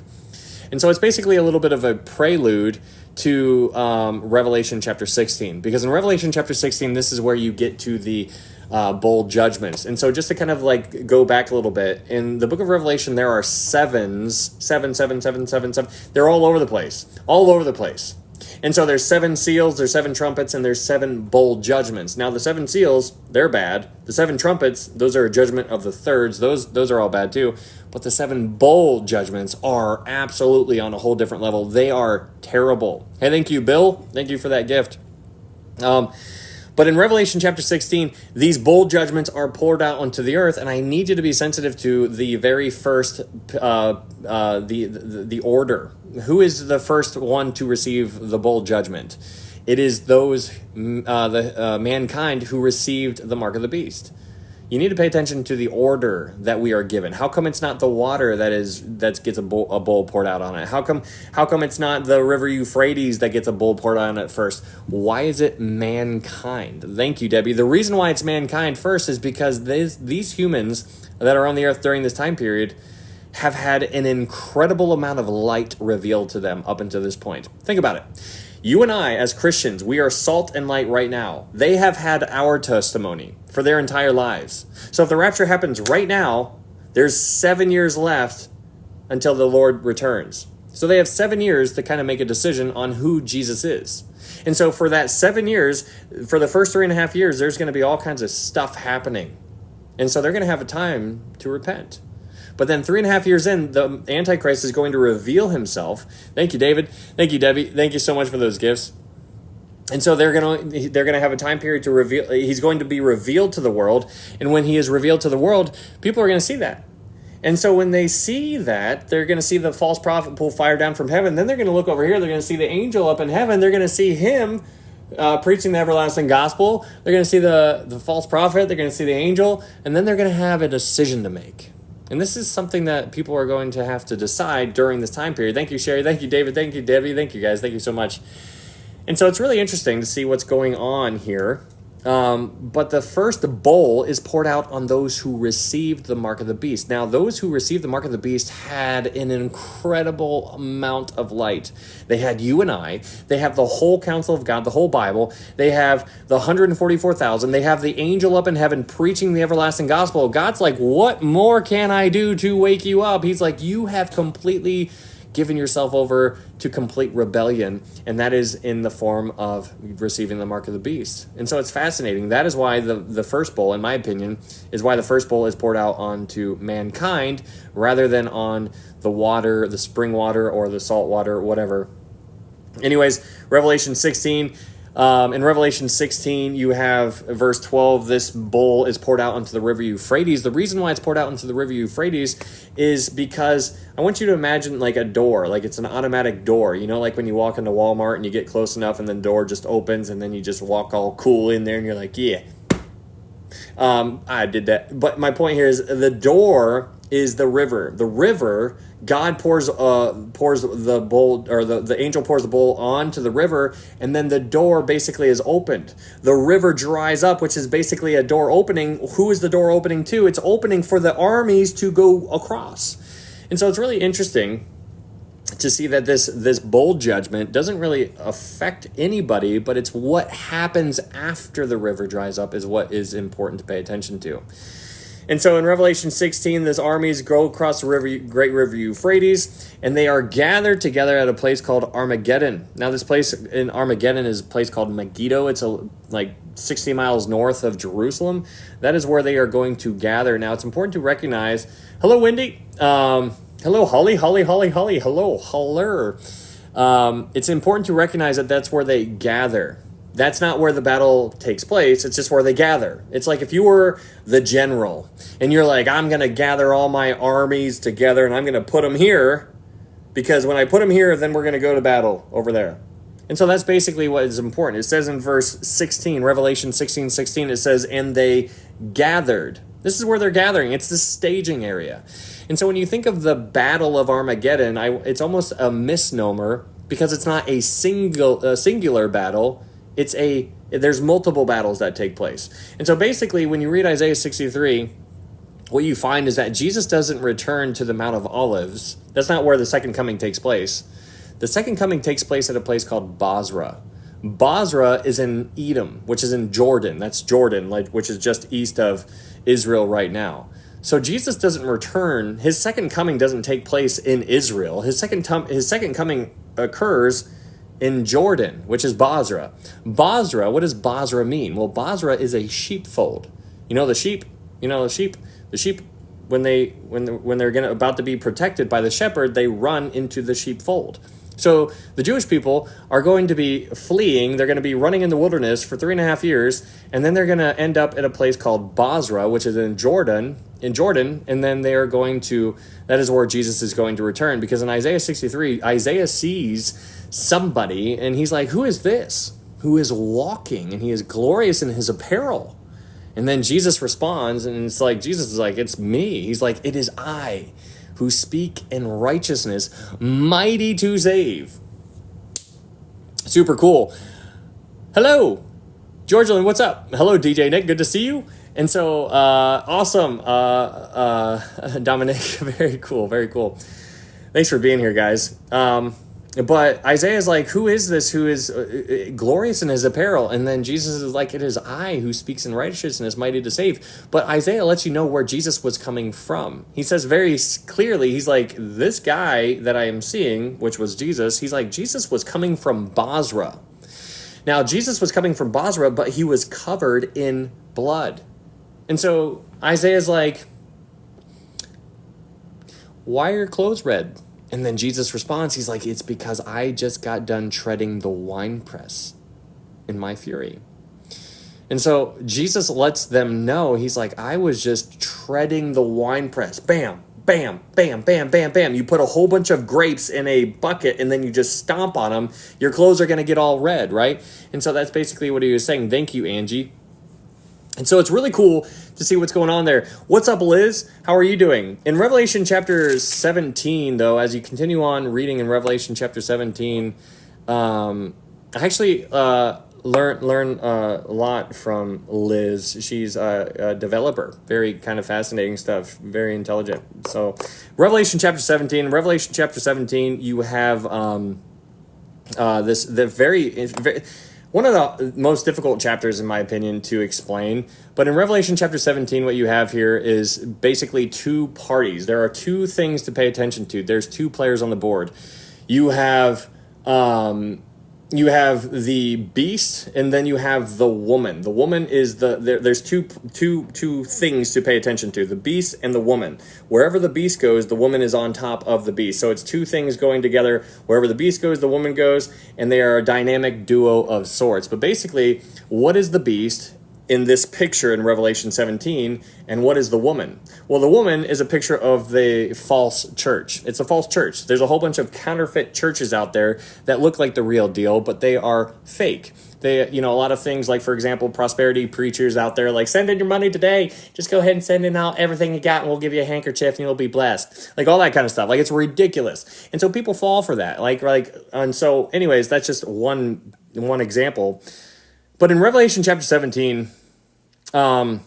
This woman is representing the false church, but it's not just a false church. It's all of the false churches that are still around during the tribulation period. I want you to imagine during the tribulation, there's a lot of people who are probably trying to find refuge or some kind of consolation in a church, in a building. And there's going to be buildings around still during this time period. And thank you, David. There's going to be people going into those buildings, and there's going to be people with like a whole bunch of golden stuff carrying them around and be like, oh, like all this kind of stuff.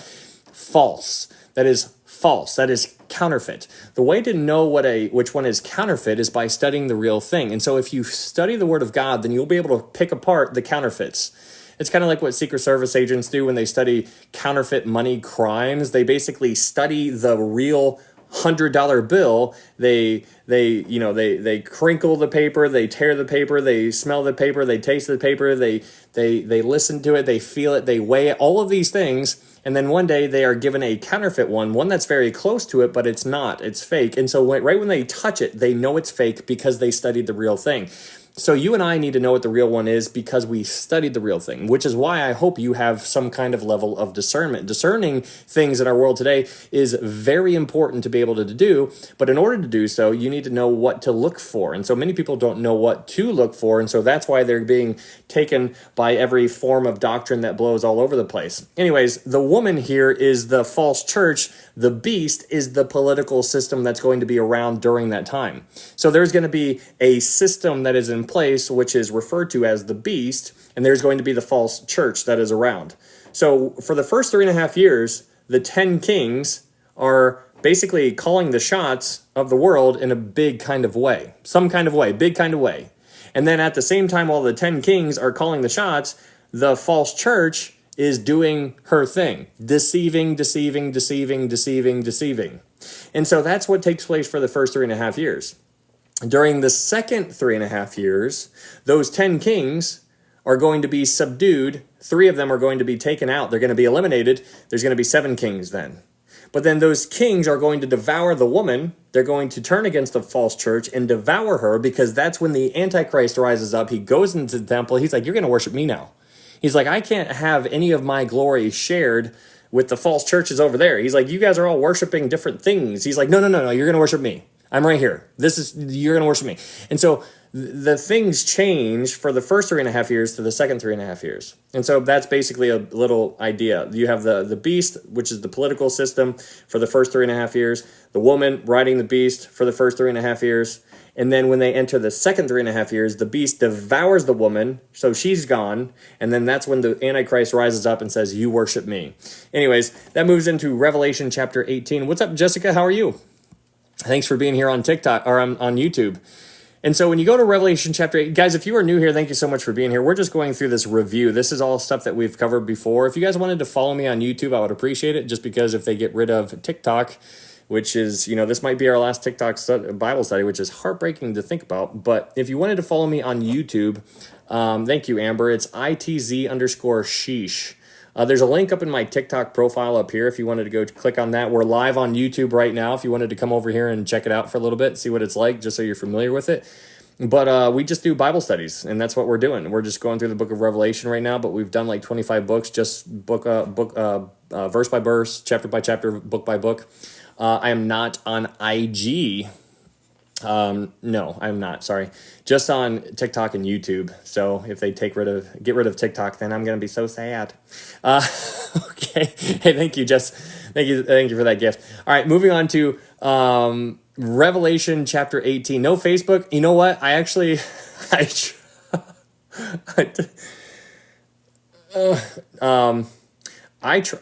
things have been falling apart. I mean, I've tried twice to make a Facebook, and so I got denied 2 times for no reason. I don't even understand it. I can't even explain it to you because I don't understand it. But things have just been crazy lately. I just feel like I'm getting hit. But it's fine. One foot in front of the other, just onward and upward. Anyways, I'm trying. I didn't do anything. I just tried to make a new one with a whole brand new email, a whole new name, all this stuff, and it didn't work. I don't know.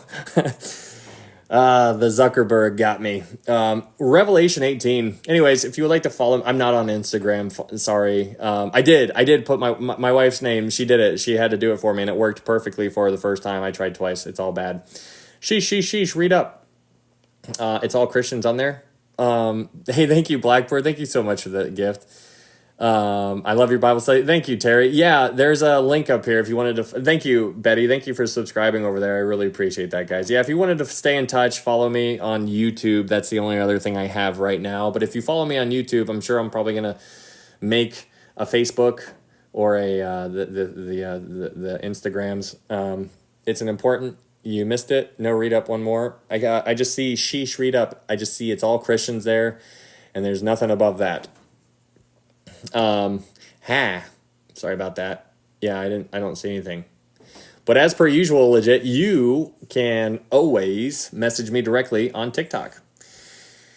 Oh man, what's unfortunate about YouTube is that they don't have direct messaging. So I was just like, how are we gonna talk? That's a super bummer right there. So, there is an email that's attached to the YouTube thing. If you look in the bio there on YouTube, if you're ever interested, it's like, it's sheesh at Yahoo. If you're interested. Telegram. I don't have Telegram. No, I don't have that. I even thought about making a Discord just so we could all kind of just have a talk, stay in touch in some kind of way. Oh man. That'd be interesting. What's up, Christina? Hey, thank you so much. There's an app called BPerk. It's all Christian TikTok. Mike from True Christian is friends with the owner. Oh, there's a Christian app now called BPerk. Did that go through? I did see it. Thank you. Thank you, Wendy. Wendy, are you the other Wendy, or are you a new Wendy? I don't know what it is. I'm just now reading it over on yeah, I have a Telegram, but it's not like I don't have a channel, Amber. I do have a Telegram, but I don't have I don't even know how to do that. Howdy. Hello, Michelle.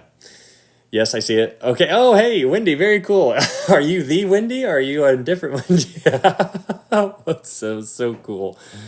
I was just going to say BPerk. I have an account on there. BPerk. Okay. Well, I'll have to write that down.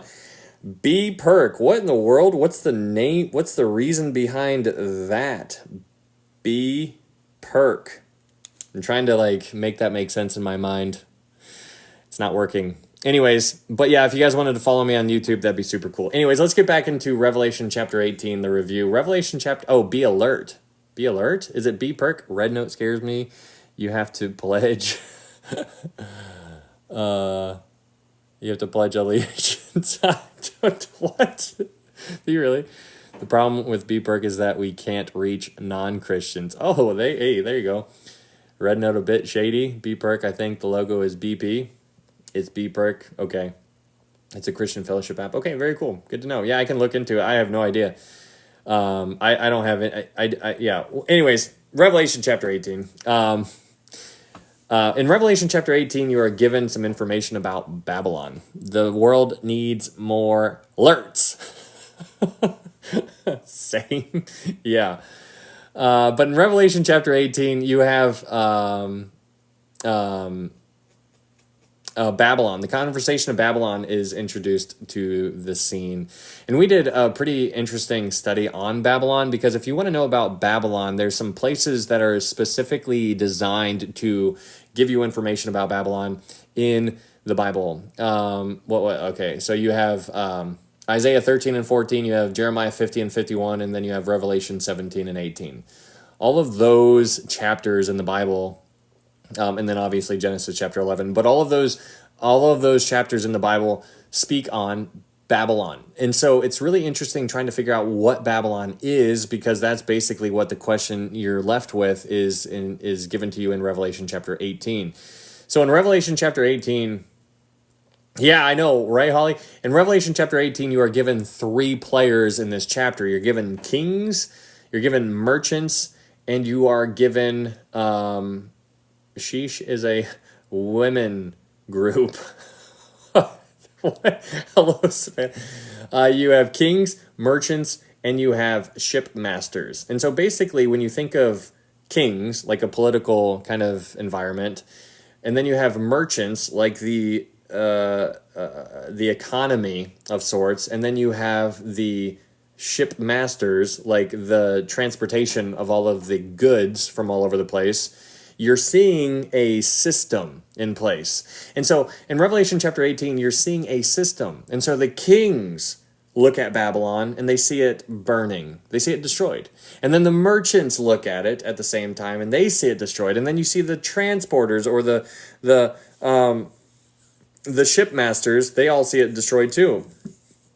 And so Babylon is going to be destroyed. The question is, what is Babylon? And so in ancient Babylon, that was over in Iraq, but I don't think that that's what this is alluding to. I think this is going to be some different system that is elsewhere in the world, but we are pulling from the idea from what took place back in Babylon. And the idea back in Babylon, back in ancient Babylon, was a one world system. It was a oneness. That's what they were going for. That's what it was. You need to understand that Babylon was a united people. All of them, every single person on earth was speaking the same language, and they had one speech, one language, and they all had one mind.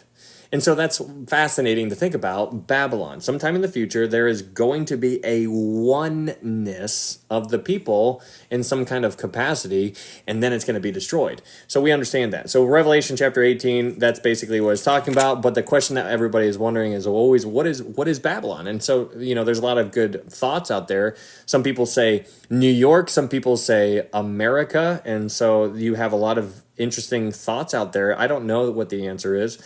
Because I think we'll find the answer out from above. And so that is something that I'm looking forward to. So you can tell me how wrong I was when we get to heaven, and I'll be like, yes, I was wrong, but how cool is it up here? It's so neat. Like the commies. Okay.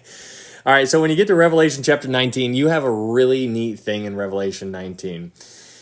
In Revelation 19, verse 7, it says this, "Let us be glad and rejoice and give him glory, for the marriage of the Lamb has come." Now, I just want to stop right there. When you think of the marriage of the Lamb, you need to understand that that is a very specific picture that is being painted there. The marriage. Now, think of the marriage of the Lamb. Who is the Lamb? The Lamb is Jesus. Jesus is getting married. Who is he getting married to? Well, he's getting married. That's fascinating. To the church, right? And so that's interesting because during the tribulation period, which is going to be 7 years on earth, that's the earth down here. This right here is 7 years on earth, tribulation. While this is happening up here, up in heaven, at the same time, while the 7 years down here is taking place, there's going to be a 7-year wedding. So while 7 years of tribulation is down here, there's up in heaven, there's 7-year wedding. And so that's really cool. because you can get into the whole Galilean kind of conversation at that point if you would like to, where they do the flight of the bride when the groom goes to get the bride and it's unannounced and it's like the torch parade and they go get her and then they pick her up and they carry her to the father's house and then the door is shut and it's awesome. Anyways, in Revelation chapter 19 verse 9, I need you to understand there's a distinction. In Revelation chapter 19 verse 9, it says, "Then he said to me, Right, blessed are those who are called to the marriage supper." So in Revelation chapter 19, verse 7, it's the marriage. In Revelation chapter 19, verse 9, it's the marriage supper. So one is a marriage, one is the marriage supper. Those are two very different things. So you need to understand that those are two different events that are being talked about, all in the same 3 or 4 verses. And so when you think about the marriage is when the bride and groom say, "I do." But then the marriage supper is basically what takes place after the bride and groom have already been married. That's the reception. It's like, hey, are you going to the wedding? Yeah, I'm going to the wedding. Are you going to the reception? I don't know. I kind of got a thing after the wedding, so I might bounce. I might go to a different thing. Like, that's kind of like what takes place down here on earth. But during, like, these are two events. And so John is told to say, right, blessed are those who are called to the marriage supper. Now we need to understand who is called to the marriage supper. Now, obviously the bride and the groom are going to be there, but who else? The friends of the bridegroom are going to be there. Who are they? Who are they? That's something you need to understand. Who's the bride? Who's the groom? The bride is the church. The groom is Jesus. They get married. But then they go to the reception. Do you think that it's just going to be a bride and groom and nobody else there? No, there are going to be other people who are not a part of the church. That is the Old Testament saints. We know from, what is it, Luke 16:16 or something like that? It basically talks about how the law, or the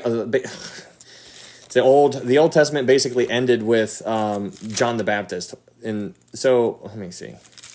In Luke 16:16, it says the law and the prophets were until John, right? So we understand that the law and the prophets were until John the Baptist, meaning that John the Baptist closed the Old Testament. That's something to pay attention to. John the Baptist closed the Old Testament, meaning that the last Old Testament saint, in a sense, I'm saying that loosely. I'm just giving you a way to view something.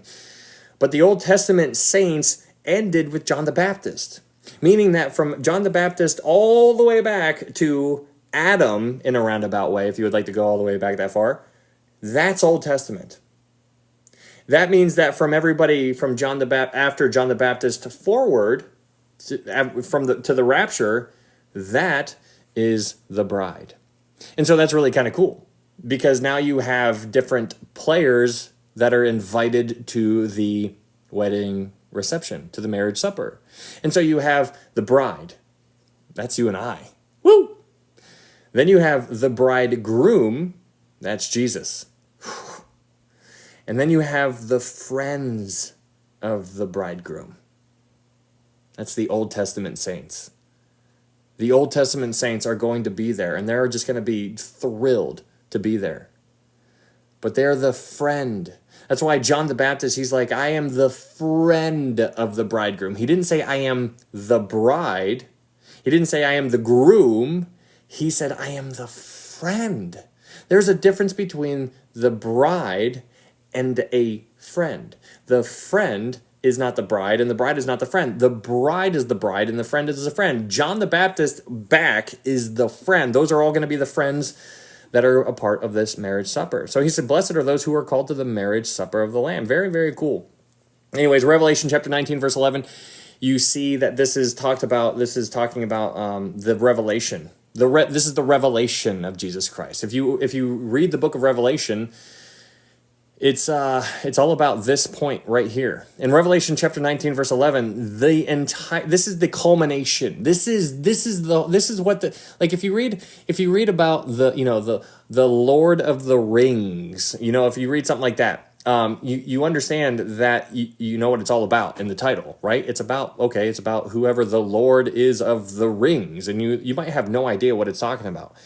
If you read the book of Revelation, you understand that it's clearly talking about the unveiling of Jesus. That's what the title is. If you go all the way to the front of your book of Revelation, it says the revelation of Jesus Christ. So this whole book, it's not about the gore. It's not about all the terrible things that are happening. The focus is on the unveiling of Jesus Christ. And that's super cool. So in Revelation chapter 19, verse 11, this is where you get the whole thing. This is Jesus unveiled to the world. Jesus, the clouds open, the heavens open. He comes back on a white horse, and he is just wrecking people. And we're following him, by the way. We're not doing anything. We're just following him. Why? Because we're married. Woo! He's got on his thigh a name, which is King of Kings and Lord of Lords. And then, anyways, there's so many other cool things in Revelation chapter 19 that we could just go all over the place, because there's so many things that, like, we could just go back to Ezekiel and unpack these. But we're not going to do that because we already did. But it's really, there's so many neat things. Anyways, Revelation chapter 19, verse 20, we see that the beast was captured, the false prophet was captured. They're both captured, and they're both cast in the lake of fire. And those people are the very first two who were cast in the lake of fire. We need to understand that there's nobody right now in the lake of fire. There's nobody there. Nobody is in the lake of fire right now. If you do not know Jesus as your Lord and Savior and you die right now, you don't go to the lake of fire right away. You go to a place called Hades. You go to Hades. Why? Because the beast and the first false prophet are the first that are cast in the lake of fire. Why? Because you can't be cast in the lake of fire until your sins have been done playing out. Because just because somebody dies doesn't mean that their sin has not yet stopped. Their sins are still rippling effect all throughout time. Think about what took place back during the Holocaust, with all that terrible stuff, with all the people who were in charge, all the terrible things that were happening, the terrible people. Just because they're dead doesn't mean that their deeds are not still spiraling throughout time. So they are rippling all the way throughout time, and that's why they cannot be judged until everything is done. Because if you do something, I want you to imagine, if you drink and drive, and you get into a car accident, and, heaven forbid, you end somebody's life because of that car accident, because you were under the influence or whatever. I want you to think about their family members. Like, think about the little boy that's at home that's like 9 years old who just found out that their mom or dad just passed away. That little boy is now going to have a reaction on him, and then he's going to do certain things that he wouldn't have done before because his dad was there to look out for him. And so on and so forth. And then that little boy grows up to do all these things, and then he does things, and then all these things take place. It's like a ripple effect throughout time. So that is why people cannot get judged. That's why they can't be thrown into the lake of fire until everything is absolutely done. And so that is why you need to understand that the beast and the false prophet are the first, because they're done. Like, this is all done. They're the first ones done. Everybody else is going to go stand before the great white throne judgment. Very different. Anyways, Revelation chapter 20. Moving on in Revelation chapter... Sheesh! What's up, Carrie? How you doing? In Revelation chapter 20, this is where we are going to slow down a little bit. But in Revelation chapter 20... this is where you get into the conversation of the millennial kingdom, because in Revelation 20, verse 1 through 6, you basically have the phrase 1,000 years or 1,000 years mentioned like 6 times. And so this is basically setting the scene for the millennial kingdom conversation that we've been having for, I don't even know, it's got to be, what are we on, like part 9 of the millennial kingdom? We've been in Revelation chapter 20 for part 9, so 9, that's got to be like 12 hours just on these 6 verses, just because of how deep we're going into the millennial kingdom. So anyways, that's going to lead us into our conversation tonight, but there's so many cool things here that we're going to talk about. Anyways, that is a little bit of a review, but that is just a review about, and that's just in case you missed any of the things that we talked about before. So now we're going to slow down, and we're gonna put a pause in this. And before we get started, I want you guys to understand that everything we're talking about tonight is secondary. This is all secondary. This is nothing that, like, I understand there's a lot of people in here who are very intelligent and who have a lot of biblical knowledge and understanding. And I know you guys know things that I don't know. And I know I probably know some things that you might not know. And so it's okay, and that's fine. And so I want you to understand, I don't know everything, and I'm never going to say that I'm going to be like the smartest person in the room, because that's never what I want to be. But this stuff is all secondary to what the primary issue is. The primary issue is how to know for sure you can get to heaven. You could be fascinated with the book of Revelation and be lost. And that's heartbreaking. That's tragic. So we don't want that to take place. And so that's why I always try to keep the main thing. And that is all about Jesus. First, you need to understand, how do you get to heaven? You need to recognize that you're a sinner. For all have sinned and fall short of the glory of God. Then you need to understand what takes place after that. Romans 6:23 says, for the wages of sin is death, but the gift of God is eternal life through Jesus Christ our Lord. It's through Jesus Christ, period. Through Jesus Christ our Lord, period. There's not a comma there to say, and water baptism, or and you must go to church 6 times a year, or you must tithe and give money to your church, or you need to go be a missionary into the jungle somewhere, or you need to go and do this and this and this. Through Jesus Christ our Lord. For by grace you have been saved through faith. It is not through sight. It is not through getting water baptized. It is not through going to church, whatever. For by grace you have been saved through faith. And then not of yourselves. It is the gift of God, not of works, lest any man should boast. And so we need to understand that. If you don't understand that, then nothing else, this is all secondary. Thank you, Monica. Thank you so much for that gift. If you don't understand that, then the things that we're talking about now, it's not something that you should be focusing on. You should be focusing on your salvation, getting right with the Lord, because guys, you don't know how much time we have left. We really don't. You have plans tomorrow, right? I have plans tomorrow. Oh, in case you guys didn't know, I told you guys, since tomorrow is going to be like the last day, I thought you guys might enjoy. My dad is going to join the live, and so you guys will get to meet Pastor Sheesh. I'm a pastor's kid for those of you guys who don't know me. But my dad, I was like, hey Dad, TikTok's going away. Do you want to have a little conversation in front of some people so they can look at us? Hey, thank you, Susan. Thank you so much for that gift. Suzanne, I keep saying, but thank you so much. But if you would like to join, and if you would like to see my dad and have, just see him and I converse with one another and have a type of dialogue, I think you guys might enjoy that. But I was like, man, if TikTok goes away, but it might, anyways, thank you, Laura. My point here is to get you to understand, I have a plan tomorrow. I am planning on being here tomorrow at 10 o'clock in the morning, which is when we're going to do the whole live, because that's going to be the last time that we can go live unless something changes. But that's my plan. You have a plan. You have something to do tomorrow. My point is that if you do not know Jesus as your Lord and Savior, you have plans, but that doesn't mean that it's actually going to happen. There's some tragic things. There's a place not too long ago to where these people were working in a house trying to fix it up, and it wasn't even their house, but they were in their house, and then the house blew up. It was like a gas leak, and it completely blew up. So while these 2 workers were in there, the husband goes out to the truck to pick something out so he could go back in and work at it while his wife was inside. And then the house blew up. So the wife was ended right then and there. And that took place not too far. And it's just one of those times, it's she had a plan. She had things to do. Her little girl was in high school at the time. And so my point is, she was going to probably go pick up her kids. She was going to go do this, and this. And we all have plans. But that doesn't mean that it's actually going to happen. And so if you do not know Christ as your Lord and Savior, and you're waiting until you're 90 years old and you're on your deathbed, and then you'll finally give your life to the Lord, that is the last thing you should be messing with. You need to understand this is very real. This is a very, very serious thing. And so recognize that. Ellsworth, I don't know.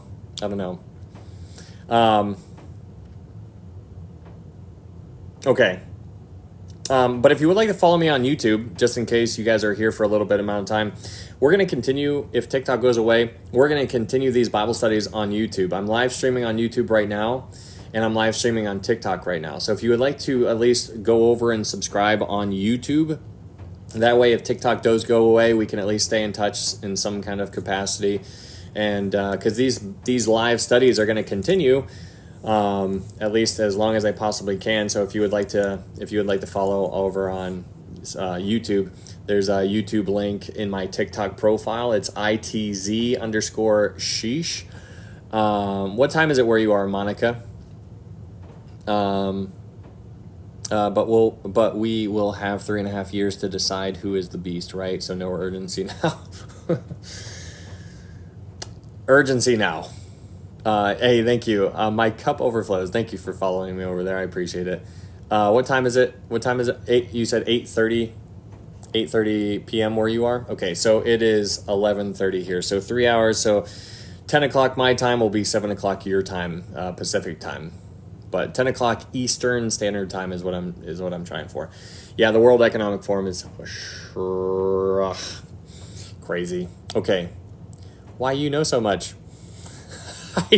I know very little. Okay, so all right. Yes, thank you, Bridget. Awesome, right, Lori? I know. Hopefully, if it happens, it'll be super cool. I don't know how it's gonna work. I don't know, like, what am I gonna do with this mic? Like, how's it gonna work?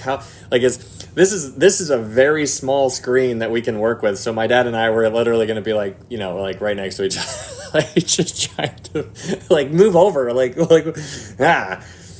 All right, Revelation chapter Ohio. You in Ohio? Yeah, Michelle. In Ohio. Texas time. What time is it in Texas? 10 o'clock Eastern Standard Time is what time I'm shooting for, Debbie. AM, Monica. AM. OH, yeah. Sit on his lap. Blocked. All right. Okay. I mean, Sunday, Lily. I'm totally kidding. Okay, so let's go ahead and get on into... I wouldn't have grown in my faith without this app. Yeah, it's crazy. I think it's been used in a very big way, in a good way and also in a bad way. So there's good questions. Yeah. All right. Let's go ahead and get on into this millennial kingdom kind of conversation. So we're going to be talking about this. We're going to start talking about the millennial kingdom, because that's going to be like the focal point of the study tonight. But just to kind of warm up the memory of what the millennial kingdom is going to be like, you need to understand there are Christians that believe the millennial kingdom is not a literal thing. I am going to present to you the idea that the millennial kingdom is literal. It is going to actually happen. There are people out there who say it's not an actual thing. There are people who say this is an allegory.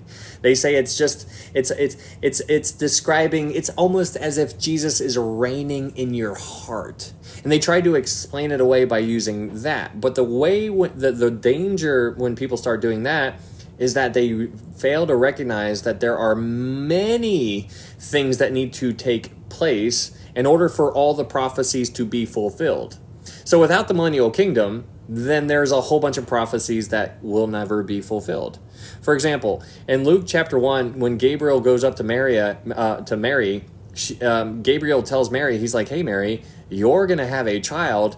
His name is Jesus, and he is going to sit on the throne of his father, David. Now, the thing that is interesting there is that when Jesus was boots on the ground, during Jesus' first coming, Jesus never sat on the throne of David. Jesus never ruled over Israel. And so that is going to be fulfilled during the millennial kingdom. That there needs to be a literal millennial kingdom in order for that to actually take place. So that's something that we need to recognize. Also, all of the Abrahamic covenant has all kinds of ties into the millennial kingdom, because God promised Abraham and Isaac and Jacob that they would inherit the land. We need to be sensitive to the idea that Abraham never inherited the land. He never possessed it. He's like, oh, look over there, this is mine. It wasn't his when he saw the land. He never had it all. He had a very small amount. And so in order for God to keep good on Abraham's promise that he made with Abraham, the Abrahamic covenant, the ever unconditional covenant, there's two things that need to take place. First, God needs to resurrect Abraham. That's got to happen, which basically refutes the whole idea of the Sadducees, because the Sadducees didn't believe in the resurrection. And so God pulls from that, and he's like, what do you think about Abraham? He's like, how is God going to fulfill his promise to Abraham? In order for God to fulfill his promise to Abraham, God needs to raise Abraham from the dead, which is awesome. And so when God raises Abraham from the dead, that allows Abraham to finally possess the land that God promised him. Because God's promises are true, they're going to take place. It's just going to take place during the millennial kingdom. And so for Abraham to possess the land that he was promised way back in the book of Genesis, he needs to be resurrected, and then he will inherit the land, all of it. Same thing goes for Isaac. Isaac never possessed the entire thing. Same thing for Jacob. He never possessed the entire thing.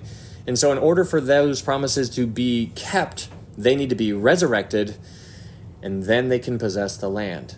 Jewish people, the Israelites, never owned all of the land that was promised to them. That is going to take place that is going to be fulfilled during the millennial kingdom. Also, during the millennial kingdom, there's going to be two branches of government that are around during the 1,000-year period. So when I say branches of government, what do I mean by that? We understand there's going to be a government during the millennial kingdom. Why? Because in Isaiah chapter 9, we are told that the government will be upon his shoulders, and his kingdom will have no end. And so when we recognize that there's going to be a government and a kingdom, that means the government is going to be operating within the kingdom, and that is something that you need to unpack. There's going to be a kingdom, and there's going to be a government ruling the kingdom. And so the government, that's where you and I come in. So here's the idea that I am proposing to you. Jesus is going to be King of Kings and Lord of Lords. He is the top. He is at the top. He is everything, right? That goes without saying. But then there are two branches coming out from him. On this side, there is the Gentile side. You and I are going to be on this side reigning with him. We are going to be reigning with him. The question is, whenever you hear that somebody is going to be reigning, that implies that people are going to be reigned over. So the question is, who is going to be reigned over? How can if there was nobody to be reigning over somebody, then how in the world are we going to be reigning? We need people to reign over. And so this Gentile side, it goes Jesus, then you and I, and then under us is going to be the Gentile kings of the world. And then under the Gentile kings, there's going to be the Gentiles. And then on this side, there's going to be Jesus at the top again, but right under Jesus, there's going to be David, King David. Under King David, there's going to be the 12 apostles. The 12 apostles are going to be judging the 12 tribes. And then under the 12 tribes, it's going to be the princes, the counselors, and then Israel. And so it's interesting because when you think of the millennial kingdom, I want you to recognize that there is going to be sin around during the millennial kingdom. That is very important to be sensitive to. There is going to be sin around during the millennial kingdom. There's going to be sin. Think about that. Sin is going to exist during the millennial kingdom. Why do I say that? Well, in Isaiah 65, it talks about how a child shall be 100 years old when he basically dies. Now, we unpack that because that has all kinds of different ideas behind it, but it's fascinating. But there's going to be sin, but Lucifer is going to be locked up for 1,000 years. And so when he's locked up for 1,000 years in the bottomless pit, the deception is going to kind of be minimized in a very, very large way, but people are still going to sin.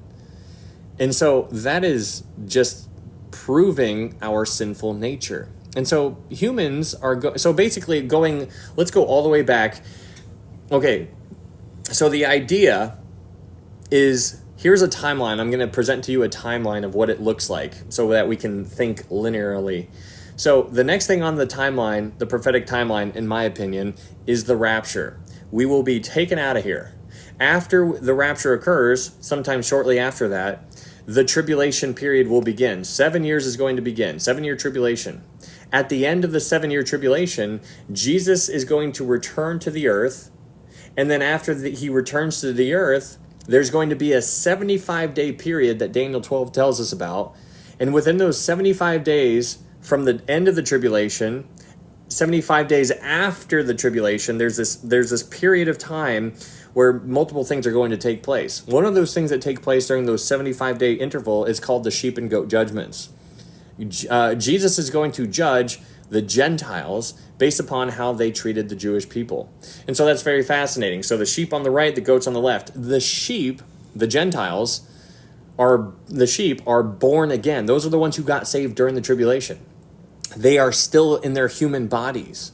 You and I are in our glorified bodies, kind of like what Peter, James, and John saw when Jesus was on the Mount of Transfiguration, and they saw Moses and Elijah, and they were glorified. So Jesus was glorified, Moses and Elijah, they're glorified. And so you understand that they had received their celestial bodies.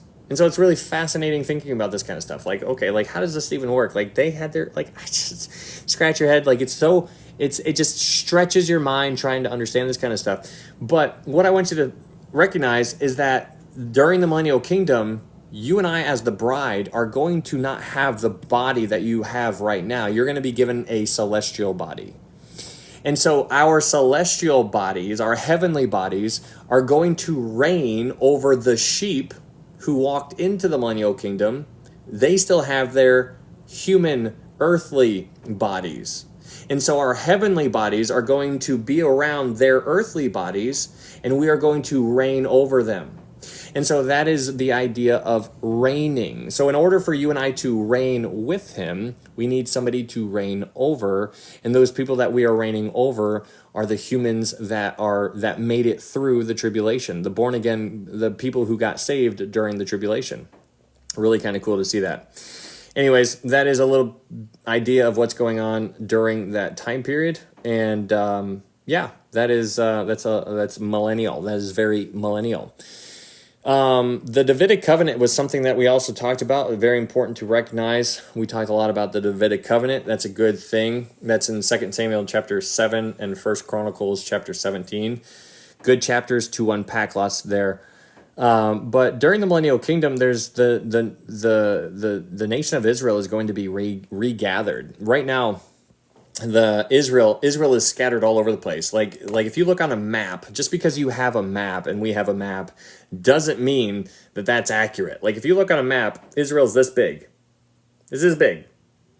And that is not how it is meant to be. And so it goes from being this big on a map to being this big on a map when you see it take place how it was meant to be. They are going to get their land and they are going to have it all.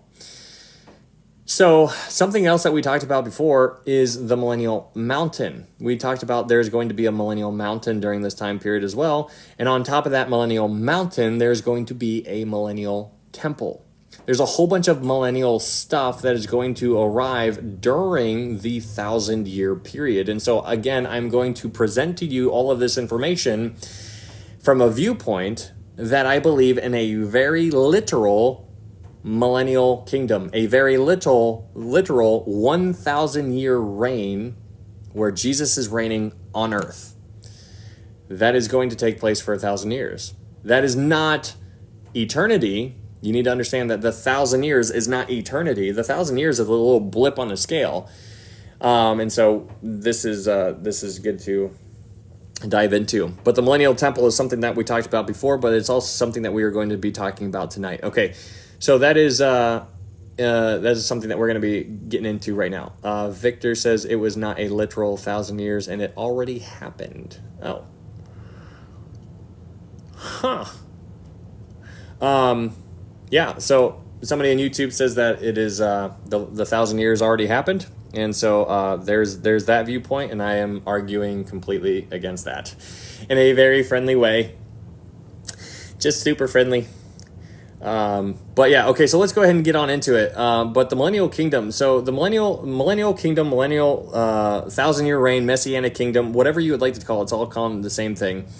But the millennial system that is going to be around during this time period is going to have a multiple what's the word, factions in a sense. You're going to have a millennial priesthood that is going to be implemented during this time period, and there's going to be millennial sacrifices that also take part during this time period as well, which is so, like, it hurts my mind trying to really recognize or trying to rationalize the entire thing. I understand there's a lot that I'm missing here, but I'm going to do the best that I can. This is really, really deep stuff. So buckle up. But there's going to be a millennial priesthood during this time. There's also going to be the sacrifices that take place. And so this is basically going to force us to go to Ezekiel, and we're going to live in Ezekiel for a little bit, right? So Ezekiel provides a lot of information. In the millennial kingdom, it's funny because a lot of people say that the millennial kingdom, you only get that from Revelation chapter 20. Well, we are going to be all over the place in the Old Testament learning about the millennial kingdom. The majority of things that we learn about the millennial kingdom do not come from the New Testament. They come from the Old Testament.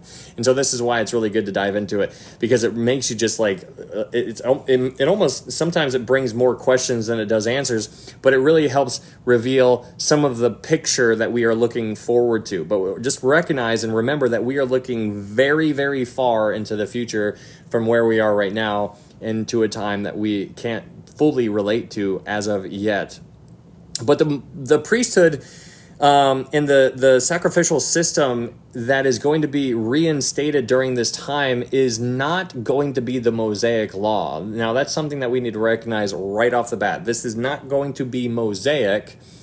This is going to have similarities between the Mosaic law, but it's also going to have differences. And so you can make a whole different study about the differences between the Mosaic sacrifices and the millennial sacrifices. For example, the Mosaic sacrifices, sometimes they would only sacrifice sheep. And so during the millennial sacrifices, sometimes they're only going to sacrifice bulls. And so sometimes they do this, sometimes they do this. Sometimes it's this, and sometimes this one's not that, but this is this. There's differences between the Mosaic and the millennial sacrifices. So they are not the same thing, but there are similarities, and so that is good to recognize. It's also good to remember that the Mosaic law ended with the death of Jesus Christ, but during the millennium, there is going to be a whole new law instituted, and that law that is going to be instituted is something that you and I can refer to as kingdom law. There's going to be a kingdom law. And so when you dive into what this kingdom law actually is, we recognize from our past studies that in Isaiah chapter 2, verse 3 or something like that, we recognize that out of Zion, the law is going to come forth. So let's go just read that real fast. Let's go to Isaiah chapter 2. I think it's verse 3, but we'll find it. Isaiah chapter 2, verse 3 maybe. In Isaiah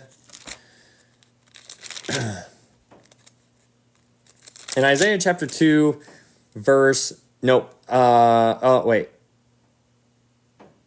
Isaiah chapter 2, verse 3. In Isaiah chapter 2, verse 3, it says, "Many people shall come and say, 'Come and let us go up to the mountain of the Lord, to the house of the God of Jacob. He will teach us his ways, and we shall walk in his paths. For out of Zion shall go forth the law.'" Now, it's interesting. During the millennial kingdom, the law is going to go out from Zion. So there's going to be a millennial law. It's a kingdom law that is going to be enacted during the time of the reign of Jesus Christ. Jesus is going to reign, and he's going to have a law. And his law is going to go forth from Zion. And when his law goes forth from Zion, who does it go to? It goes to you and I. And then we give it to those people, and those people, it trickles down. It's a chain of command type style that's going to be, because it's a government. That is how a government works. The law is given from the top person in whatever structure, in whatever government. Then it goes down, bam, bam, bam, bam, bam, bam, bam, bam, bam. And that's going to be the same thing that's going to take place during this millennial kingdom. But in Ezekiel chapter 44 through 46, we are given a lot of information. So let's go to Ezekiel chapter 44, verse 1. And let's unpack some of this millennial kind of stuff, which is rather tough. In Ezekiel chapter 44, verse 1, Ezekiel chapter 44, verse 1, it says this: "Then he brought me back to the outer gate of the sanctuary, which faces toward the east. but it was shut. And the Lord said to me, this gate shall be shut. It shall not be opened, and no man shall enter by it, because the Lord God of Israel has entered by it. Therefore it shall be shut. As for the prince, because he is the prince, he may sit in it to eat bread before the Lord.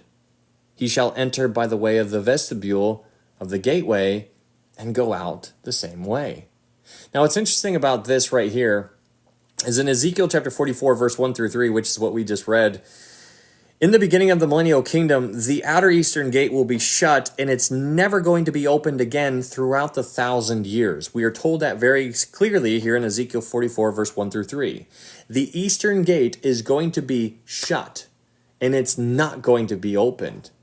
Now, that is interesting. Why are we told? Why are we told this? It's because of what we were given all the way back in Ezekiel chapter 8 through 11, which is, we'll go there in a little bit. But back in Ezekiel chapter 8 through 11, what you find is that during the time period of the first temple period, you see, Ezekiel sees the Shekinah glory going, like if this is the door, Ezekiel sees the Shekinah glory about to leave the temple, and then he stops right at the door.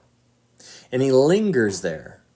And then a little time goes on, and then he leaves the temple, and he goes over here, and he goes over here, and then he stays on this hill, and he stays there for a little bit.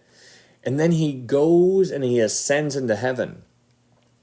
And so what's interesting here is that what Ezekiel is writing about here in Ezekiel chapter 44 is that he's looking forward to a time where the Shekinah glory is going to return to the temple, because he already left. Now Ezekiel looks forward to a time to where he's going to return to a temple, and when he returns to the temple, he's going to enter in a certain way. And when you recognize that he's going to enter in a certain way, that makes it more clear as to why we are told about this eastern gate, and how we are told very specifically that this eastern gate is going to be shut. And not only is it going to be shut, but it's not going to be opened, meaning that that doorway that the Shekinah glory went through was specifically there for him and for him alone, meaning that you and I do not have the privilege to go through that door. That's God's door. That door was his. So that's why the door is shut, because that's the way that the Lord God of Israel had entered by it. And so that is specifically designed, set apart for him and him alone. Now, what's also interesting is that if you read Ezekiel 44, verse 1 through 3, what you find is that even though that door is shut, God allows the prince, which is alluding to David, he's like, hey, David's not going to be able to walk through it. But you know what he can do? He can go by the door, and he can sit there, and he can eat by the door. And so and so in Ezekiel chapter 44, verse 3, you see that we are very clearly told that David is going to go in by the vestibule or by the porch, basically talking about he's going to go into this area by using the front door rather than using the eastern door. David's going to go in from the front door. He's going to go sit by the eastern gate. He's going to sit there. He's going to eat. And then we're even told how he's going to leave. He's not going to go out by any other door except by the front door. We are told very specific. This is insanely detailed stuff. Like, this is something that you need to be sensitive to. We are told a very, very clear step-by-step instructions on what are going to take place in the millennial kingdom. Just allow that to sink in for a little bit. But what I want you also to be sensitive to is that David is the prince, and not only is David the prince, but the picture that David paints for the people of Israel. Remember who David is. Like I said this last time, but I think it's just so good to remember. If I say, what's the first thing that comes to mind when I say David? You might say David and Goliath because, you know, the childhood stories that is always talked about. But if I remove that option and I say, what's the first thing that comes to mind when I say David, somebody in here might think of what happened with Bathsheba, right? And how he was a murderer and how he committed adultery, right? And so that is just something that many people think of. But even still, he is still referred to as a man after God's own heart. And so what I want you to remember about David is that even though David was a murderer and an adulterer, which from your opinion and my opinion are some of the worst things that you could ever do, David is reinstated as king over Israel. And so what I want you to recognize, or to just really just kind of see for a little bit, is to see that David is reinstituted as king. And so all Israel is going to look at David and be like, you were a murderer. You were an adulterer. But God reinstated you. And I want you to think about that. What is that going to say? What is that going to say for all of the common Jewish people that are going to be around during that time? That is going to speak volumes. David is a walking billboard of God's redemptive love. It is unreal. Everything. He's like, you think that is going to separate you from me? He's like, don't you remember? I made an everlasting covenant to you, David. All the way back in 2 Samuel chapter 7. He's like, I told you that you were going to have this everlasting covenant. I was like, you got 4 things that are mentioned there in First Chronicles chapter 17. He's like, I'm going to promise you an eternal house, an eternal throne, an eternal kingdom, and an eternal person. And so David's not going anywhere. David's coming back, and we are told exactly what he's going to be doing during this time. I think it's super cool.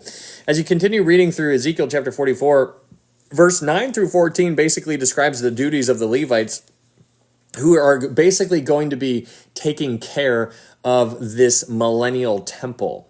Now think about that for a second. There's going to be a millennial temple. We talked about this before. This millennial temple is not going to be a little small temple that you can just kind of like walk through real quickly.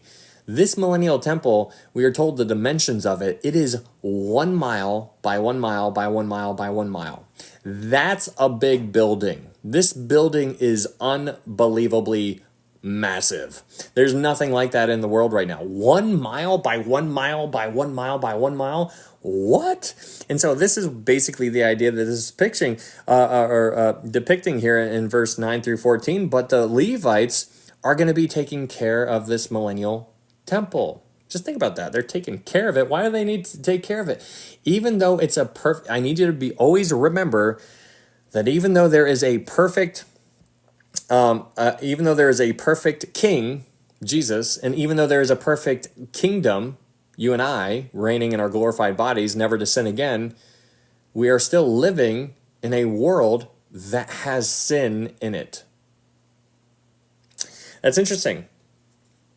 Now, we understand that there is sin in it because at the end of the millennial kingdom, there's people who are going to rebel after Satan gets released. And after Satan gets released, he's going to go and deceive, and then that's basically what is talked about in Ezekiel chapter 38. Ezekiel chapter 38 seems to talk about what happens after Satan gets released, and Ezekiel chapter 39 seems to describe what takes place when Jesus returns. Anyways, we'll talk about that later. Staying in Ezekiel chapter 44, when you read Ezekiel chapter 44, verse 15 through 31, those verses are all about the sons of Zadok who are going to oversee all of the sacrifices that take place within the temple. And so you're given a very structured kind of system that is going to take place, and all of this is going to take place during the millennial kingdom. So you have a sacrificial system and you have a priesthood that is enacted during these 1,000 years. It is very, very organized. But when you get to Ezekiel chapter 45, we talked about the millennial mountain before, and we talked about this last time, but we're going to touch on it again. This millennial mountain, which is going to be over all the other mountains of the world, is going to be massive. And so on top of this millennial mountain, at the very top, it's going to plateau. And then on top of it, on top of the highest mountain ever, there's going to be a millennial temple. There's going to be sections that are divided, the land on top of the mountain. This section is for the Levites. This section is for the priests of Zadok. You have this section over here for the prince David. You have sections that are very clearly divided when you read Ezekiel, I think, 47 or something like that. And we're given all of this information, and it's really fascinating trying to unpack it But on top of this mountain that is so massive, so much higher, which is on top of all the other mountains, you would think that it would be rather difficult to breathe up there, but this just shows you like how the conditions of the world are going to be completely different during this time period. What do I mean by that? Well, right now, if you tried climbing up a mountain, you would start getting winded really quickly because of the lack of oxygen and all this kind of stuff. Like it's thinner air up there, right? Well, during this millennial kingdom, this curse on the world, in a sense, is going to be lifted. Now, that's something to be sensitive to because we understand that when people are planting food or planting crops or whatever, it's going to grow. So if I'm planting and I just going along, you would be right behind me picking up the fruit that is growing, just that the fruit that I just planted. That's crazy. That's going to take place. That's what the millennial kingdom is going to be like. When Jesus is ruling, if you want an apple, you plant an apple seed, and then I go down here and I plant another apple seed, and then I go and plant another one, and then by the time I'm done planting that third apple seed, I come back here and I already have a whole tree. Like that's what it's going to be like during this time. It's great. It's crazy. And so when you recognize that the curse is lifted off of the world during this time period, and you know how like the lion's going to lay down with the lamb. You have this, you know, the child playing with the serpents and all this kind of stuff. It's just really neat to see how everything is changing because the king is returned. But it's not done yet. There's still the 1,000 years that need to be dealt with. But the breathing is also something to be sensitive to because climbing up that huge mountain, you're like, man, it's like no air up there. Well, during that time, it's going to be completely different. So when we go down to Ezekiel chapter 45, verse 9, and you read all the way into Ezekiel chapter 46, this describes the duties of David the prince. And three things are mentioned concerning his responsibilities.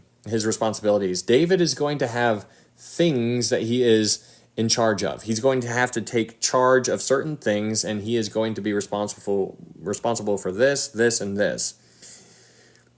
One of the things that he is going to be in charge of is making sure that Israel goes back to the right way of living. What do I mean by that? Like, well, unlike back in Israel's past, when princes of Israel back in the Old Testament, the princes back then, they used false measurements. They would basically use false measurements like a weights and balances type of thing in scales and whatever to measure certain things like, hey, how much is this? Well, let me weigh it. Well, they would have a false weight. They would have one weight that was heavier and they would have one weight that was lighter, whatever they wanted to use based upon whatever kind of deception they wanted to use during that time with whoever they were working with. And so that is something that is going to be addressed during the millennial kingdom. But let's go to Deuteronomy chapter 25, verse 13, because this is talked about all the way back in the Torah. But when you go back to Deuteronomy chapter 25, verse 13, you know, we are told, they're told very clearly what to not do. In Deuteronomy 25:13, it says, "You shall not have in your bag differing weights, a heavy and a light. You shall not have in your house differing measures, a large and a small. You shall have a perfect and just weight, a perfect and just measure, that your days may be lengthened in the land which the Lord your God is giving you." And so you go on, you could read that, but basically the idea is he's saying, be honest, do what is right? And so he's giving them very specific instructions there back in Deuteronomy 25. Now, when you recognize that the Jewish people fell flat on their face and they did not obey the Lord, they started veering off and started doing all kinds of things that they shouldn't have been doing, and that's because their leadership started working them in a wrong kind of way. And as the leaders go, so goes the nation. Whoever is in charge of the nation, the leaders or the people are going to follow. And so, you know, follow the leader. Well, when you go back to Ezekiel chapter 45, verse 10, what you see implemented during this millennial kingdom is very clear instruction, very clear law. In Ezekiel chapter 45, verse 10, it says this: "You shall have honest scales, an honest ephah, and an honest bath. So these are all the opposite of a false measurement. These are true measurements. These are just. These are righteous. Because out of the law, out of Zion goes forth the law, and whoever is a part of the government is going to be enforcing this law. Now, just because the law goes forth doesn't mean the people of the world during this time period are going to fall in line and listen to everything that we say. This is where the whole concept of he will rule with a rod of iron comes to play. Have you ever thought about that? Why does it say he's going to rule with a rod of iron? Who is he going to rule over with a rod of iron? That rod of iron is going to be used during the millennial kingdom. That's the only time. He is going to rule with a rod of iron. He's not going to rule with a rod of iron during eternity because there's not going to be sin around during that time. So the only time that he's going to rule with a rod of iron is going to be when he comes back, second coming, and he sets up his kingdom, which is going to last for 1,000 years, which is where sin is still going to exist. And when he is reigning as king, as perfect king with a perfect government, people are still going to sin. He's going to rule with a rod of iron right then and right there. And so that is basically what that is alluding to. But anyways, going back to what we were talking about, David and his responsibilities, that is one of his responsibilities, getting the measurement system, the trueness, the getting the corruption out of the government is going to be perfect. It's like, hey, you're going to rule and it's going to be honest, it's going to be honest, it's going to be honest, it's going to be just, it's going to be just, it's going to be just. And this is what is you and I are going to be accustomed to, or what I hope you're connecting here. This is not the Mosaic law. This is kingdom law. This is kingdom law. And so that is what is going to be instituted during this time. But one of the one of his other duties is going to be carrying out offerings, and we see that in Isaiah. I'm sorry, I keep saying Isaiah. We see that in Ezekiel chapter 45. We also see it in Ezekiel chapter 46 as well. And David is also going to have some special privileges because of his position inside the temple. If you read Ezekiel chapter 46, you see that David is going to be able to give away some of the land, and he can give some of the land to these people and some to these people. But if he gives it to these people over here at the end of the year, they're going to have to give it back. And he's not going to be able to kick people out of the land, meaning the Israelites. He's not going to be able to get them out of the land. So there's things that he can do, and there's things that he can't do. And so that's just interesting how we are told very clearly, like this is rules. We're reading rules on something that is going to take place during the millennial kingdom.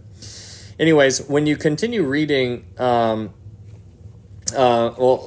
that's a little picture of what the like a little peek into the kingdom law is going to be.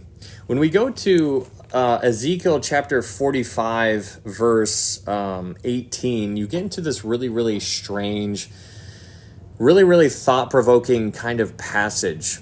In Ezekiel chapter 45 verse 18, it says, "Thus says the Lord God, in the first month on the first day of the month, you shall take a young bull without blemish and cleanse the sanctuary.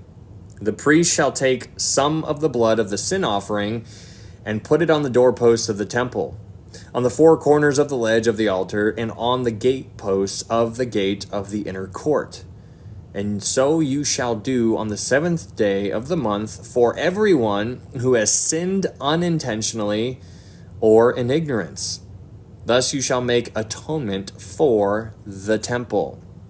Now this is really interesting to me because of how to explain it. Okay, so first off, what you see here is multiple things that you are trying to make sense in your mind. Okay, so sacrifices during the millennial kingdom are not going to be used in a way to save anybody. It's just not going to be used that way. You do not get saved by animal sacrifices. We understand that from reading the book of Hebrews. You know, the blood of bulls and goats, like we understand their blood was never good enough, and it's still not good enough, and it's never going to be good enough. And so basically the question comes into play, like, what is the whole point of these millennial sacrifices? Well, there's multiple ideas for why these millennial sacrifices are going to be around during this time period. One of the reasons is for the cleansing of certain objects. What's up, Justin? Thank you so much, man. There's going to be cleansing of certain objects. Objects such as the altar. Why is the altar in the temple, the millennial temple, the fourth temple, why is that altar needing to be cleansed? Because there's animal stuff, the red stuff that's all over it. So that's going to be needing cleansed. There's going to be sin. My point here is to always remember during this time period, you are going to have a perfect God living with imperfect people. They're still going to have their sinful nature. So God in his perfect nature and his perfect everything, his everything absolutely perfect, is going to be dwelling with people who still have their sinful nature. And so this blood is still going to be used in some kind of capacity to cleanse certain things, like the altar and like the temple. Because in Ezekiel chapter 45, verse 20, it says at the end of verse 20, it says, "Thus you shall make atonement for the temple." I think that's so interesting. The temple, the building, the temple, the building needs atonement. Atonement means to cover. And so it's really interesting. So this temple is going to be a place where God dwells. This is where the law goes forth, right? And so the law goes forth out of Zion, which is where this is going to be. And out of this temple is going to need atonement. And so it's just really fascinating trying to make this all make sense. But when you have sinners going into a holy temple, it makes a lot more sense, right? So if you have a holy temple, you have holy God living in there, and then you have you have their human sinful bodies entering in that temple, because all of the world is going to be drawn to it, right? And so you have these sinful bodies, these sinful humans that are not glorified yet, walking into that temple. And so that is why that temple needs to be atoned. It needs to be cleansed. It's just so fascinating seeing how this is going to be. Also, one of the reasons why the animal sacrifices are going to be used around during the millennial kingdom is because of what's going to happen, or it's for people to remember what it took. Because you and I, during this time period, when we're a part of this government, we are going to be telling people on the earth what it was like when we lived on the earth in 2025. Oh, back in my day, we lived, and man, let me tell you what it was like. We had to walk. We're going to tell people, we're going to tell the human beings in their unglorified bodies, we're going to tell them about what we knew about our story. And then there's going to be the other saints. They're going to be telling their story, and everybody's going to be telling everybody their story, but it's all going to be pointing back to Jesus. And so it's always going to be going back to the cross. Whether the Old Testament, where the Old Testament was looking forward to the cross, the New Testament is looking backward to the cross. And so in the millennial kingdom, way over here, they're going to be looking so far back to the cross. And so these sacrifices are going to be a huge picture in remembrance. It's a memorial for what Jesus did on the cross. And so it's always going to remind them of what it cost. So these humans, these people that are alive during this millennial kingdom, they're not going to be accustomed to seeing death. It's not going to be something that they're going to actually see. Hello, Faye. It's not something that's going to be something that they're familiar with. There's going to be that kind of stuff, obviously, because these animals are being sacrificed. But it's not something that it's going to hit them much harder than what it does for you and I, because you and I, we drive to work. You might hit a deer on your way to work or something like that, and you just keep on trucking. You're just like, oh, that's the third one this week. It doesn't even matter. You're just it doesn't even faze you. It's just normal for that to be like, oh, I just totally crushed an animal right there. It just completely just splattered all over the place. That's not unusual to see, right? It's very normal. During the millennial kingdom, that's going to be very weird.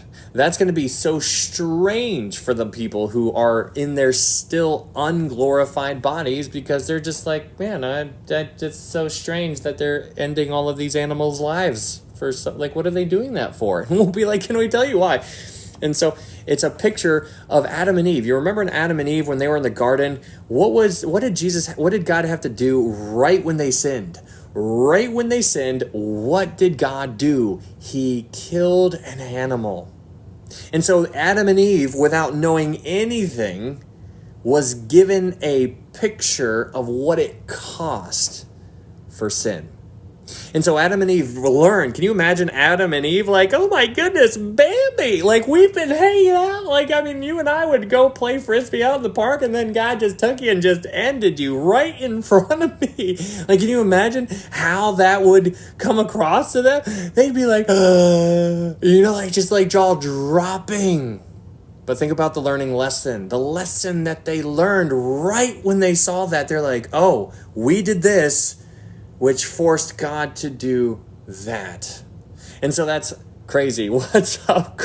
What's up, Cole? Cole with the ice cream. Oh, Cole, my buddy Cole in the YouTube chat. So I'm just rolling on the floor laughing. Well, I'm glad. Hey, thank you. My cup overflows. Thank you for that gift. Very kind. If you guys are new here, if you guys haven't followed me on YouTube, I would encourage you to follow me on YouTube before they get rid of TikTok. That way you can stay in touch with these Bible studies. If you haven't followed me on YouTube yet, it is ITZ_sheesh. There's a link up here in my TikTok profile if you would like to follow that. And the way you emote, TikTok farewell stream. Yeah, man. Seems like they might be getting rid of TikTok. Who knows? Hopefully not. But I mean, might be the last one. We know, Cole, buddy. Katie says hello.